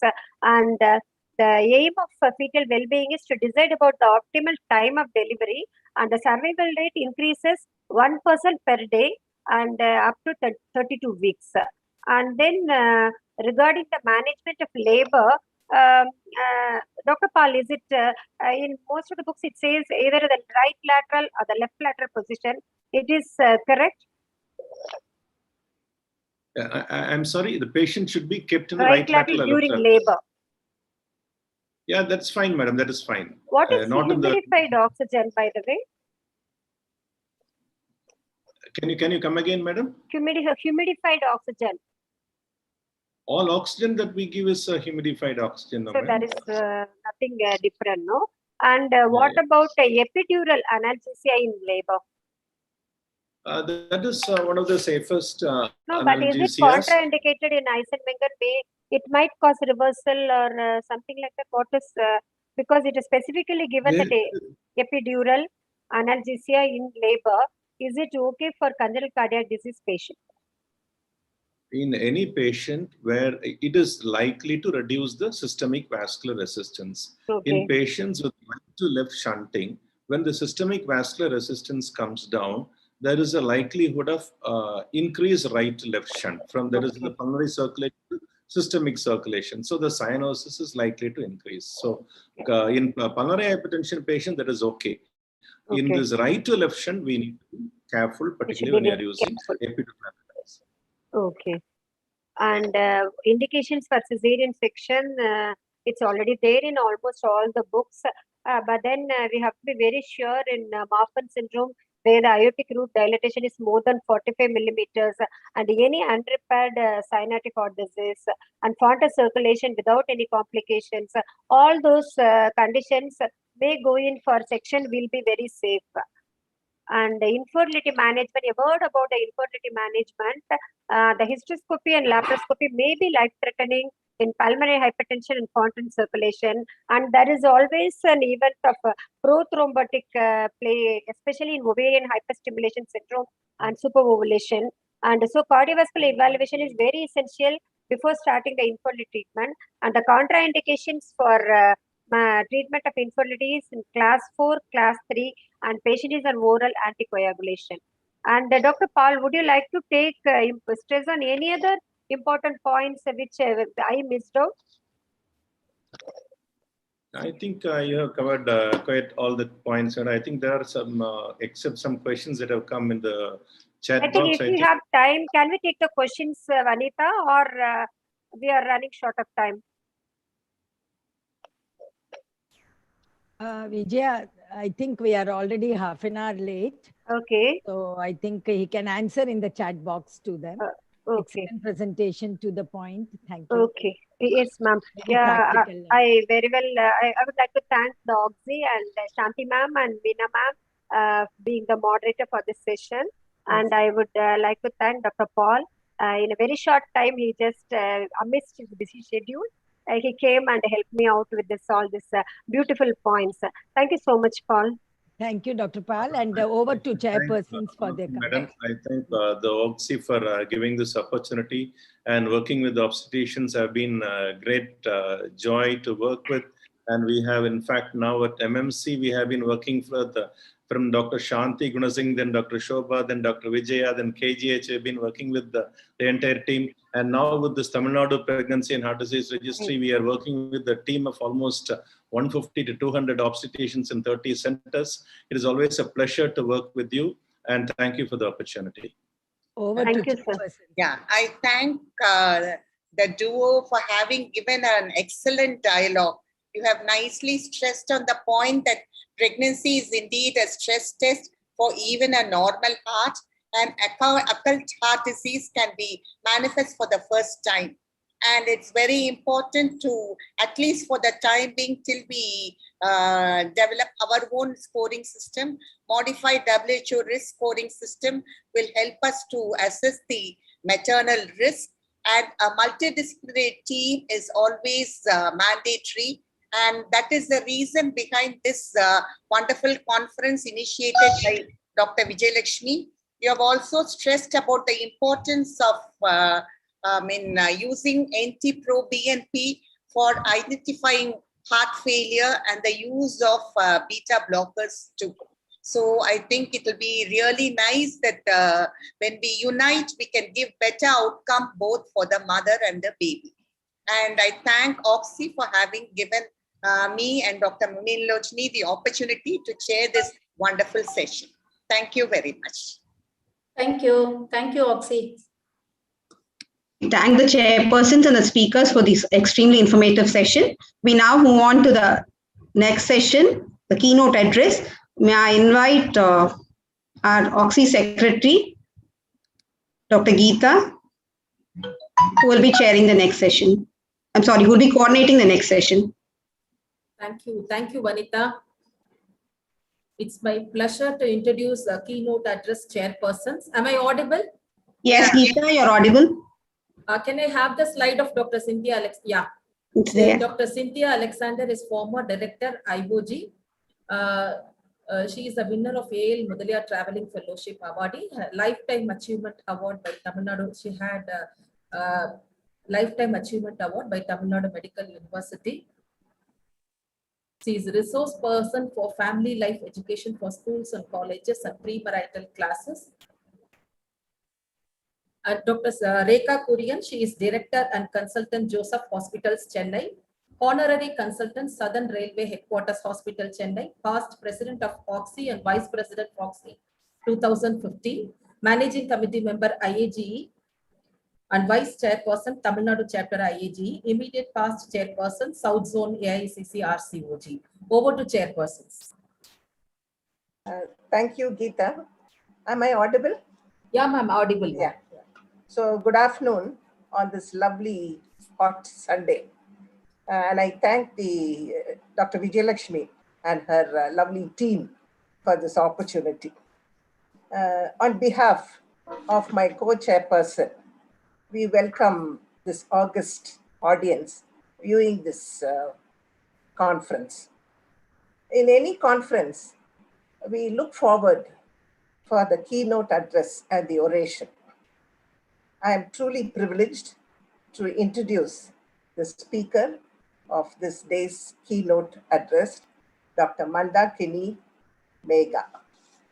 Dr. Mandakini Megha, MD DGO, is the chairperson of ICOG, FOGSI, International Vice President of the MWIA Central Asia, National Vice President of FOGSI in the year 2012 and 2013.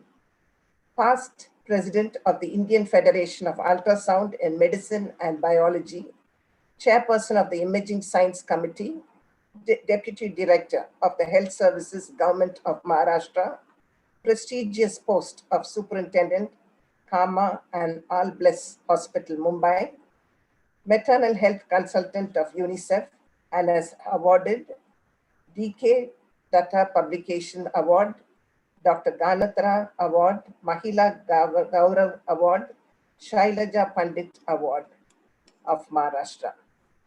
Dr. Mandakini will be speaking to us on obstetric hysterectomy. For a turbulent crisis in obstetrics, we have our dear madam, Dr. Mandakini.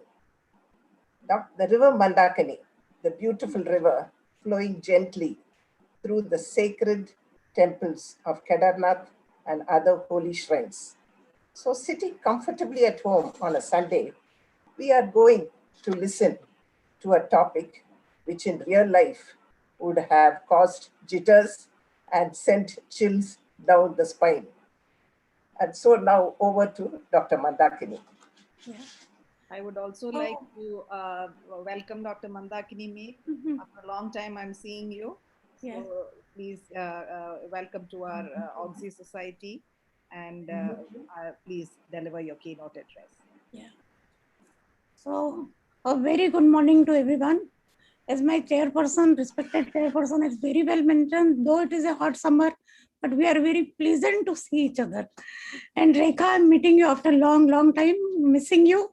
And all my, the Southern India people, Dr. Palini Appan, I can see here. Then I can see many of my friends I'm a great admirer. I can see Dr. Mitra Saxena, Rekha is there, and most important, my friend Dr. Vijay Lakshmi Sheshadri, my very, very favorite person. So without much ado, I will just like to share my screen and start my keynote address. Is it? Can you see the screen? Not yet. We can hear you, but we can't see. Yeah, you can't see. Okay. Yeah, now It's okay. Yeah, okay. So friends, I bring greetings from the ICOG, that is Indian College of Obstetrics and Gynecology, and also from Mumbai. And at the outset, I'd like to thank my dear friend, Dr. Vijay Lakshmi Sheshadri, and all of the organizing committee, my chairperson, for this excellent opportunity which has been provided to me for delivering this very, very important, crucial subject of obstetric hysterectomy in this very, very prestigious conference, a multi-specialty conference. Together we can win. And in this COVID times, of course, we are there, and together we have to, see the patients and treat the patients. Obstetric hysterectomy, it is evidence and experiences I'm going to share with you in this next 20 minutes, and also a little bit of update regarding the obstetric hysterectomies. So friends, is the obstetric hysterectomy one of the skills to prevent the maternal death, or is it obsolete? It is not obsolete. It is a very, very important skill. This is highly skilled and experienced obstetrician is required, and it is a very important, indispensable part of the obstetrician's armamentarium to save the life of the mother. It is a life-saving procedure, or saving a mother life and sacrificing the reproductive capability is a obstetrician's dilemma. Indications are different in developing countries and developing. So it is a very, very important procedure, this obstetric surgical skill which one has to develop if they are working in this status. So how I'm going to take the session up is that we are going to review some definitions, and most importantly, I will share you the cases which we dealt with and what are the lessons we learned. So that is more practical. This session is more practical, which we have already operated cases. We are going to evaluate the trends. We consider the etiology, explore the mode of deliveries in development strategy. So in this 20 minutes, the best I can do is, so history was this Covilani in 17, way back in 17, they experimented with the animal experiment, and Poro performed the first cesarean hysterectomy in the mother, and that time it was indication was a septic uterus. As we know, friends, that the hemorrhage, it causes around 35% of the blood loss is the cause for the maternal mortality, and also sepsis due to unsafe abortion also is a big cause, which also leads to obstetric hysterectomy. So one woman dies every 10 minutes due to pregnancy-related complications, and 1/2 of which are preventable. And we can see even the big celebrities, for want of just obstetric help, they lost their life, in the big metro cities. So it's a really tragedy for the women when they cannot get the help even in a big metros. So obstetric hysterectomy is the hysterectomy in the same clinical episode as the childbirth, or within 6 weeks of the postpartum period. Indication of hysterectomy is related to the birth of the child. So what is the incidence? Incidence about 0.14 to 33% as for the FOXY, and it is very high in the PGI series, that is 6.9. But most important is that there is a difference. That is the incidence in India and developed countries is different. That is developed countries is 2.2 to 2.7, and indications in developing countries that primary PPH, rupture of the uterus, and abnormal presentation is very important in developing countries, while in developed countries The placenta accreta, abnormal placentation, and primary PPH are the causes. So this is the basic difference between the indications.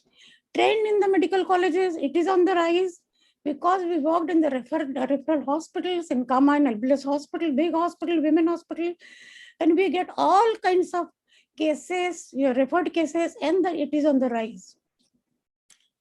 Also, subtotal hysterectomy versus total hysterectomy, current proportion of the subtotal hysterectomy ranges from 53 to 80% because most of the time it is done for the rupture of the uterus or for the, atonic PPH, and then there is no time and you have to save the patient in minutes. So this decision is taken. What is the qualification, classification? Very, very simple. For the obstetric hysterectomy, it is total or subtotal. But for the classification in the peripartum hysterectomy, it may be emergency. And most of the time we have seen the emergency only. Indicated when the placenta accreta is diagnosed very well in advance or elective. And again, I have mentioned the supracervical or total. So these are the basic, classification which we are going to discuss. What are the risk factors? Previous cesarean section, abnormal placentation, in previous multiple gestation, grand multipara, fetal macrosomia, and previous PPH and coagulopathies are the risk factor for this. And decision making, as I have said, is the most distressing for the obstetrician, I will say, and time is critical. The bleeding has started, patient has to be moved, patient has to be taken, and as the time is apart, more and more morbidity and mortality increases. So total obstetric hysterectomy should be done in cases of low-lying placenta, traumatic PPH, where the bleeding is from the lower segment, and also the subtotal hysterectomy should be done purely for the atonic PPH and densely adherent bladder or the placenta. And inexperienced operator, because as I said, it requires the highest degree of your skills, experience, and knowledge of total this. So friends, the more you sweat in the piece, the less you bleed in the war. So as per our regime, we always believe in the drills. We always believe in the team's leader, preparedness, system, infrastructure, OT, everything, and also the huge blood transfusion. Blood banks are there in our. Also, there should be continuous obstetric training. Why government is proposing all the time and giving a lot of funds for the CMOC. I just heard the previous speakers, CMOC, EMOC, all the time, because some people at some level are all the time being trained. And that is how India has reduced the mortality, maternal mortality from 400 to 130. And now we are SDG goals, we are going further down. This is a big video which I will, if time permits, I'll show. Then obstetric, I'm going to now discuss with the very important surgical cases which we dealt with, and we have learned a lot of lessons. And I want to carry on this message to the delegates that these are the things which we are supposed to do. So one of the most important causes are the rupture uterus. And what are the cases? Then the grand multipara, obstructed labor, rupture previous section. And these two important cases which I dealt with is very important. They were the most horrific cases. First case was in teaching hospital. In our Kama hospital itself, teaching hospital with all the facilities, ICU, this, how come you rupture, admitted patient was rupture. One of the resident has started Pitocin drip without asking the boss. And after 2-3 hours, she just came rushing to me saying, Madam, pulse is 140. The Kama hospital is a very big hospital, 500 hospital. OT was under repair. We had to take the patient in another OT. So I told her, please take the patient in OT. Madam, please come in the labor room and see. I said, I don't want to waste time. Please bring the patient in OT. And I immediately went and washed up and got everything ready because we are always in preparedness. Opened the abdomen. And what I saw is something which I have never seen in so many cases of rupture which I have done. There was a Foley's catheter coming out of the in the abdomen. I said, when did I put the Foley's in the abdomen? And then I saw The total dome of the bladder has gone. First time, it was not a small rupture, it was a total dome of the bladder has gone, and catheter was, just lying down in the abdomen. And there was a big hematoma, broad ligament hematoma. Of course, the fetus was dead. We took out the fetus, and all the resident other specialists were on the strike. So I repaired the bladder, full bladder. I repaired in 2 layers, and 14 days catheterization. The patient was uneventful. The lesson actually we learned here is very, very important, that when you think that you are only doing the dealing with the uterus, but there are other structures we are also ruptured, like bladder, and you have to be prepared for such kind of thing, which that lesson I have learned in my life. Also very, very important, that supervision of the pitocin drips by the residents. How can anybody do the previous analysis? This was a really teaching for me and for everybody. And wherever I lecture, I always give this example of this rupture uterus, and patient lost her uterus, only 1 living child, and it was horrific. And second case, which I will show you later on, and this was the case there. The referred case was the previous lower segment cesarean section, complete baby in the peritoneal cavity, rupture was in the upper segment, and we have to do the quick obstetric hysterectomy to save the women. Another case of scar rupture, referred in shock, opening the abdomen, baby is sitting in the peritoneal cavity. There was all the time bleeding, and the bleeding just can't control. So we have to take the decision of obstetric hysterectomy.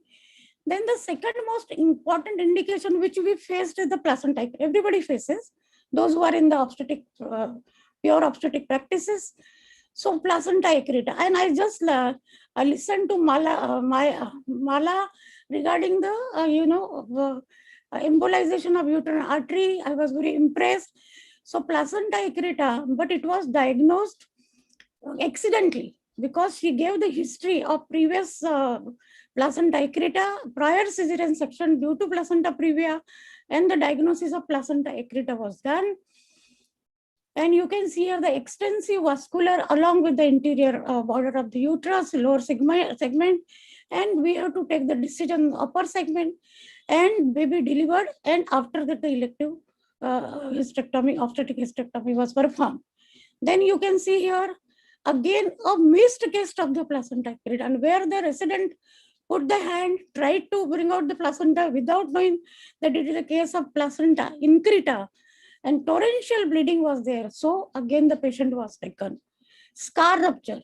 We had many cases of scar rupture, but it is my advice that not to actually do the hysterectomy. If the scar is not bleeding, you try to repair it, and her reproductive function will be saved.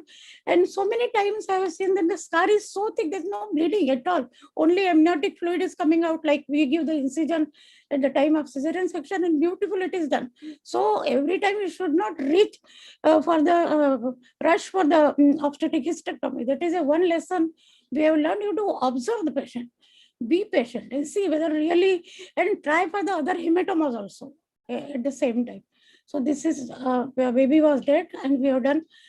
Then we have come across many cases where in the private practice they have given the prostaglandins, and we have learned in the theory that there are bucket handle tear, this is that tear, so many tears.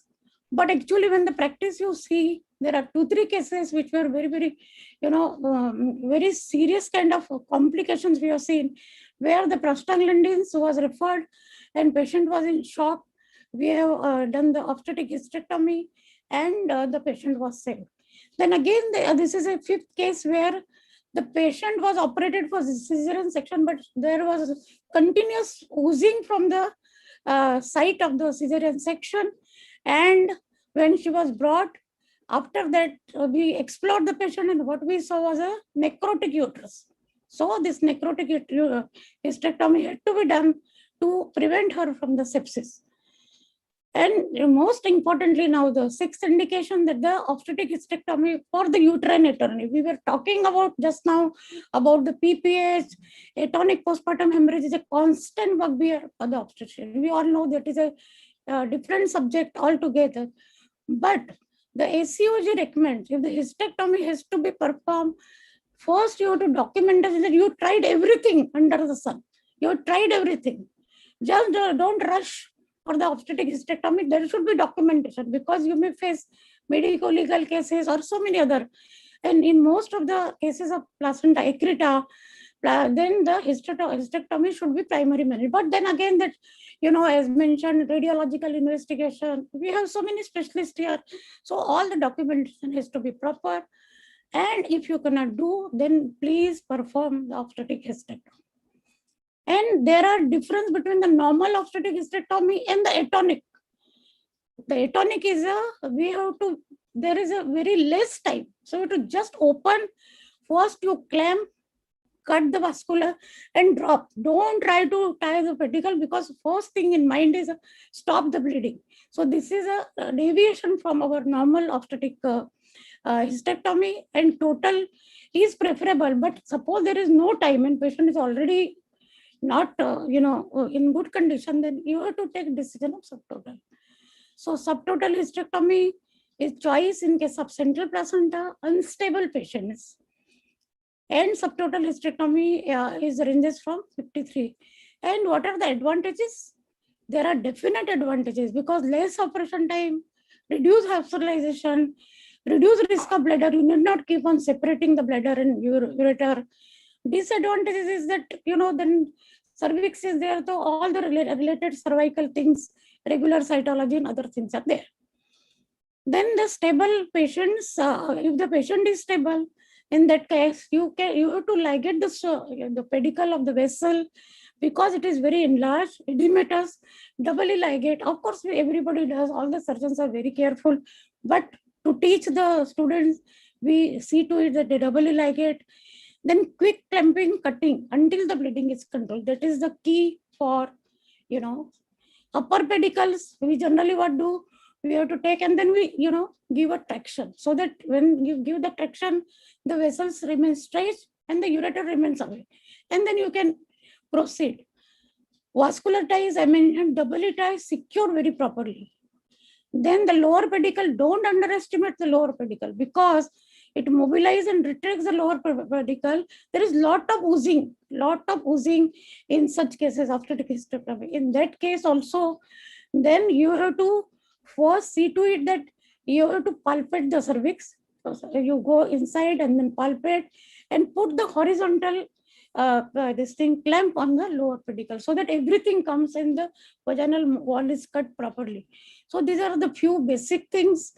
And documentation immediately after that, labels, documentation, specimens, consent. Suppose you are nowadays we take consent already there from the relatives, etc. But see to it that everything is proper because you may land up. I was in charge for the maternal mortality committee also, and so many our OBGYN were in trouble because of the lack of documentation. Post-operatively, counseling is very important, record, then the bladder drainage, as you said, and the postnatal symptoms required. Then also very interesting case was a rudimentary heart for the ectopic, but there are excessive bleeding. So we have to resect and then do the obstetric hysterectomy. Perforating mole, another which is again little rare, but this perforating mole, sometimes you have to do the obstetric hysterectomy because in the cornu there is bleeding, it doesn't stop, and there is a tear also in that because it's perforated. So you have to do the obstetric hysterectomy. Then fundal adherent placenta, as our Mala said, you have to do all the embolization, all the radiodiagnostic, see where the placenta is, and then actually plan the planned hysterectomy. The pre-operative location of the placenta and delivery of the fetus, incision above the border of the, you have to, of course, you will escape the placenta and deliver the baby. And pelvic devascularization by inflating the radiological pre-placed occlusion. When you have facility, you must do that.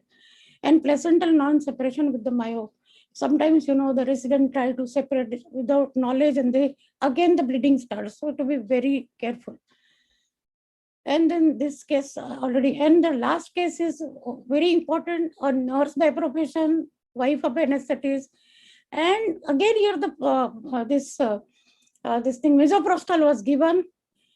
Patient was explored and just saw there must be some small tear and we will leave the patient.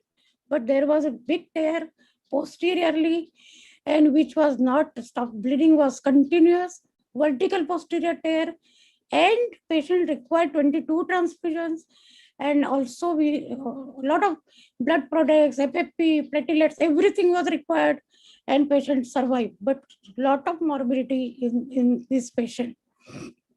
So these are the few cases. So what we learned from these cases is when the patient is transferred, then accompanying doctor, because we get a lot of cases, the patient should not be sent like that with only with the driver. So shifted the patient with the doctor because they were already serious patients. Then immediate appropriate surgical management, because the senior most should be around the corner or can be called, or we should be there on the people on the duty. Senior doctors are there, and call for the skilled person. Available blood components, everything should be there, and she should be operated in such facility only. And this is placental abruption. So now the complications after this surgery are many. There are high maternal mortality, high morbidity, because we are not operating the patient in a very ideal condition. All complications of major surgery, coagulopathies, urological injury, just I said, big dome of the bladder head on, operation sometimes, and ICU requirements is a must.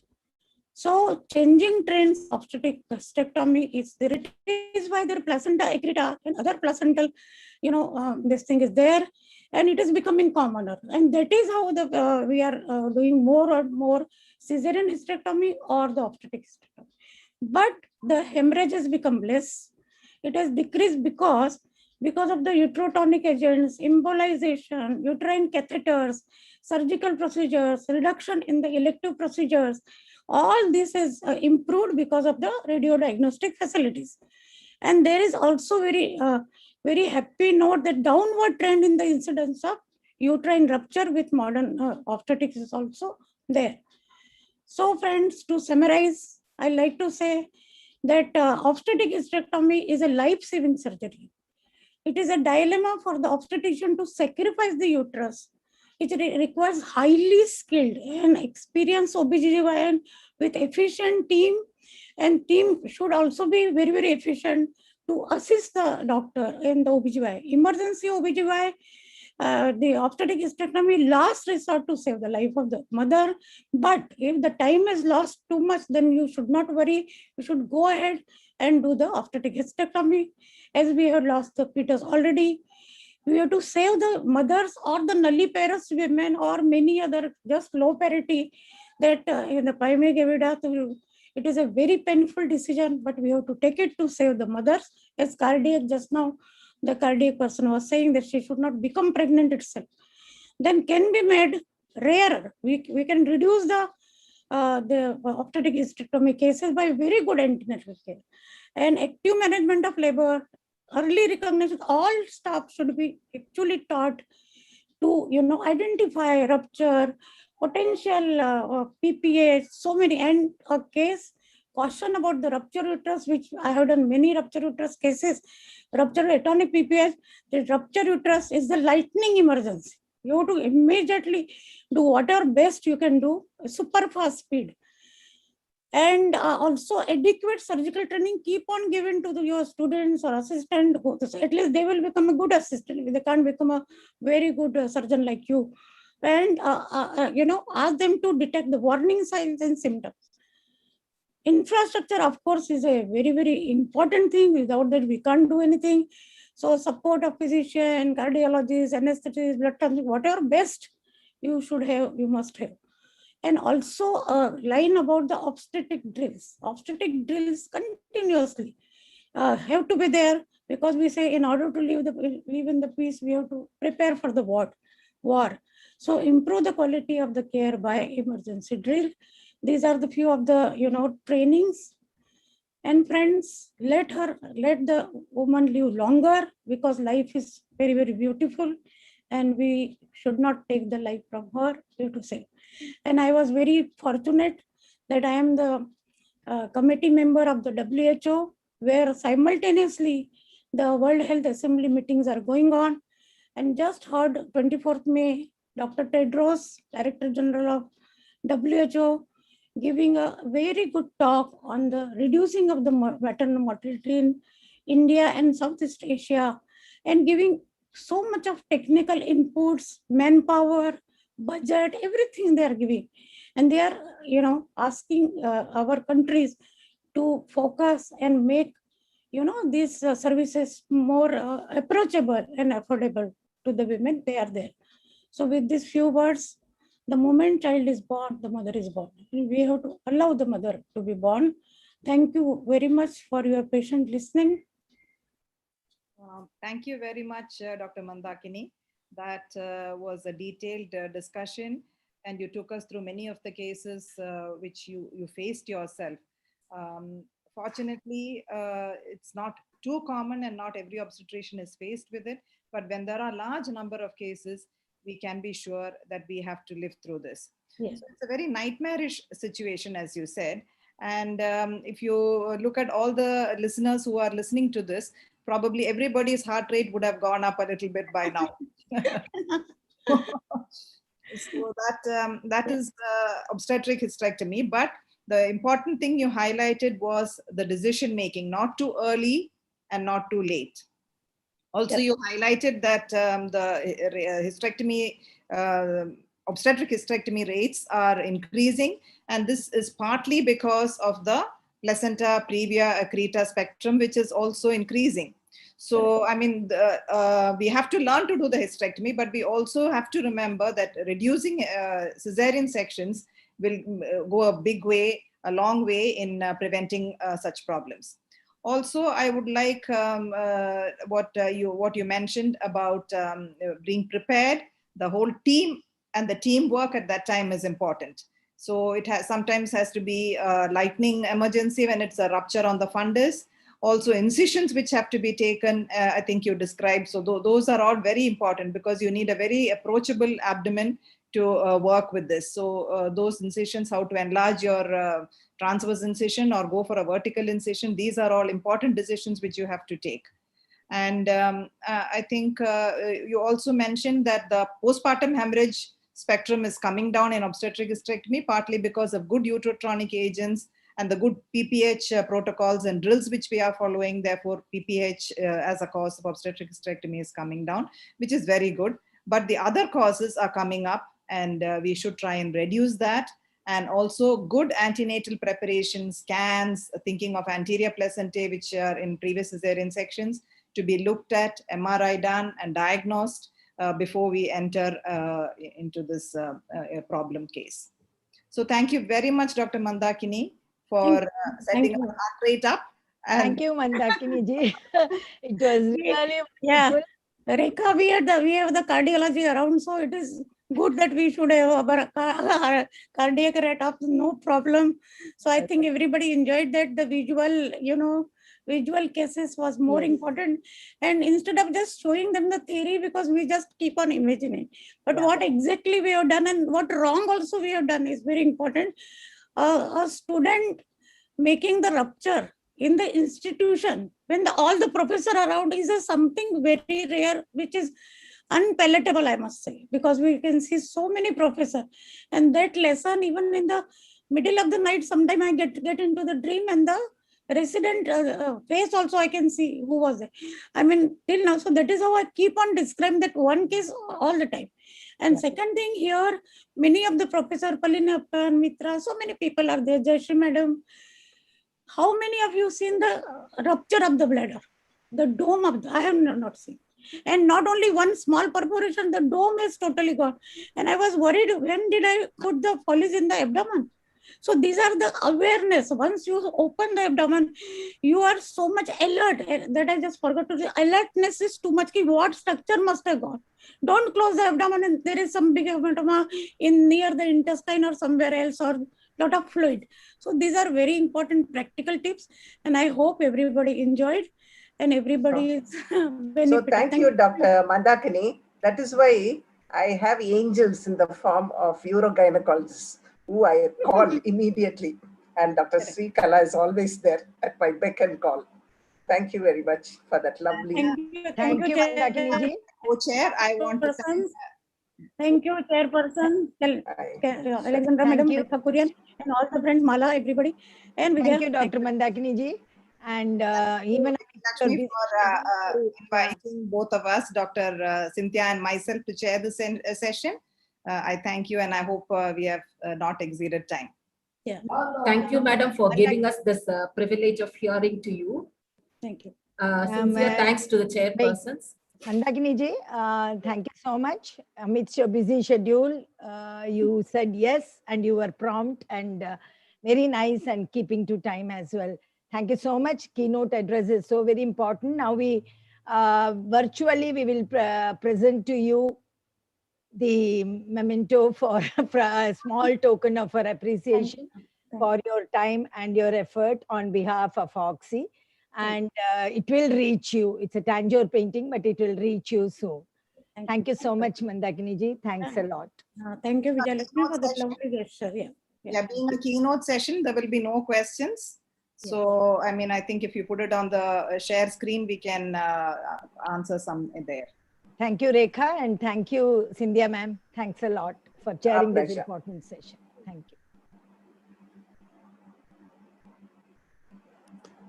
Can we move on to general body meeting now? Yes, if Chitrakala. So thank Dr. Rekha and Cynthia madam for this. And I think now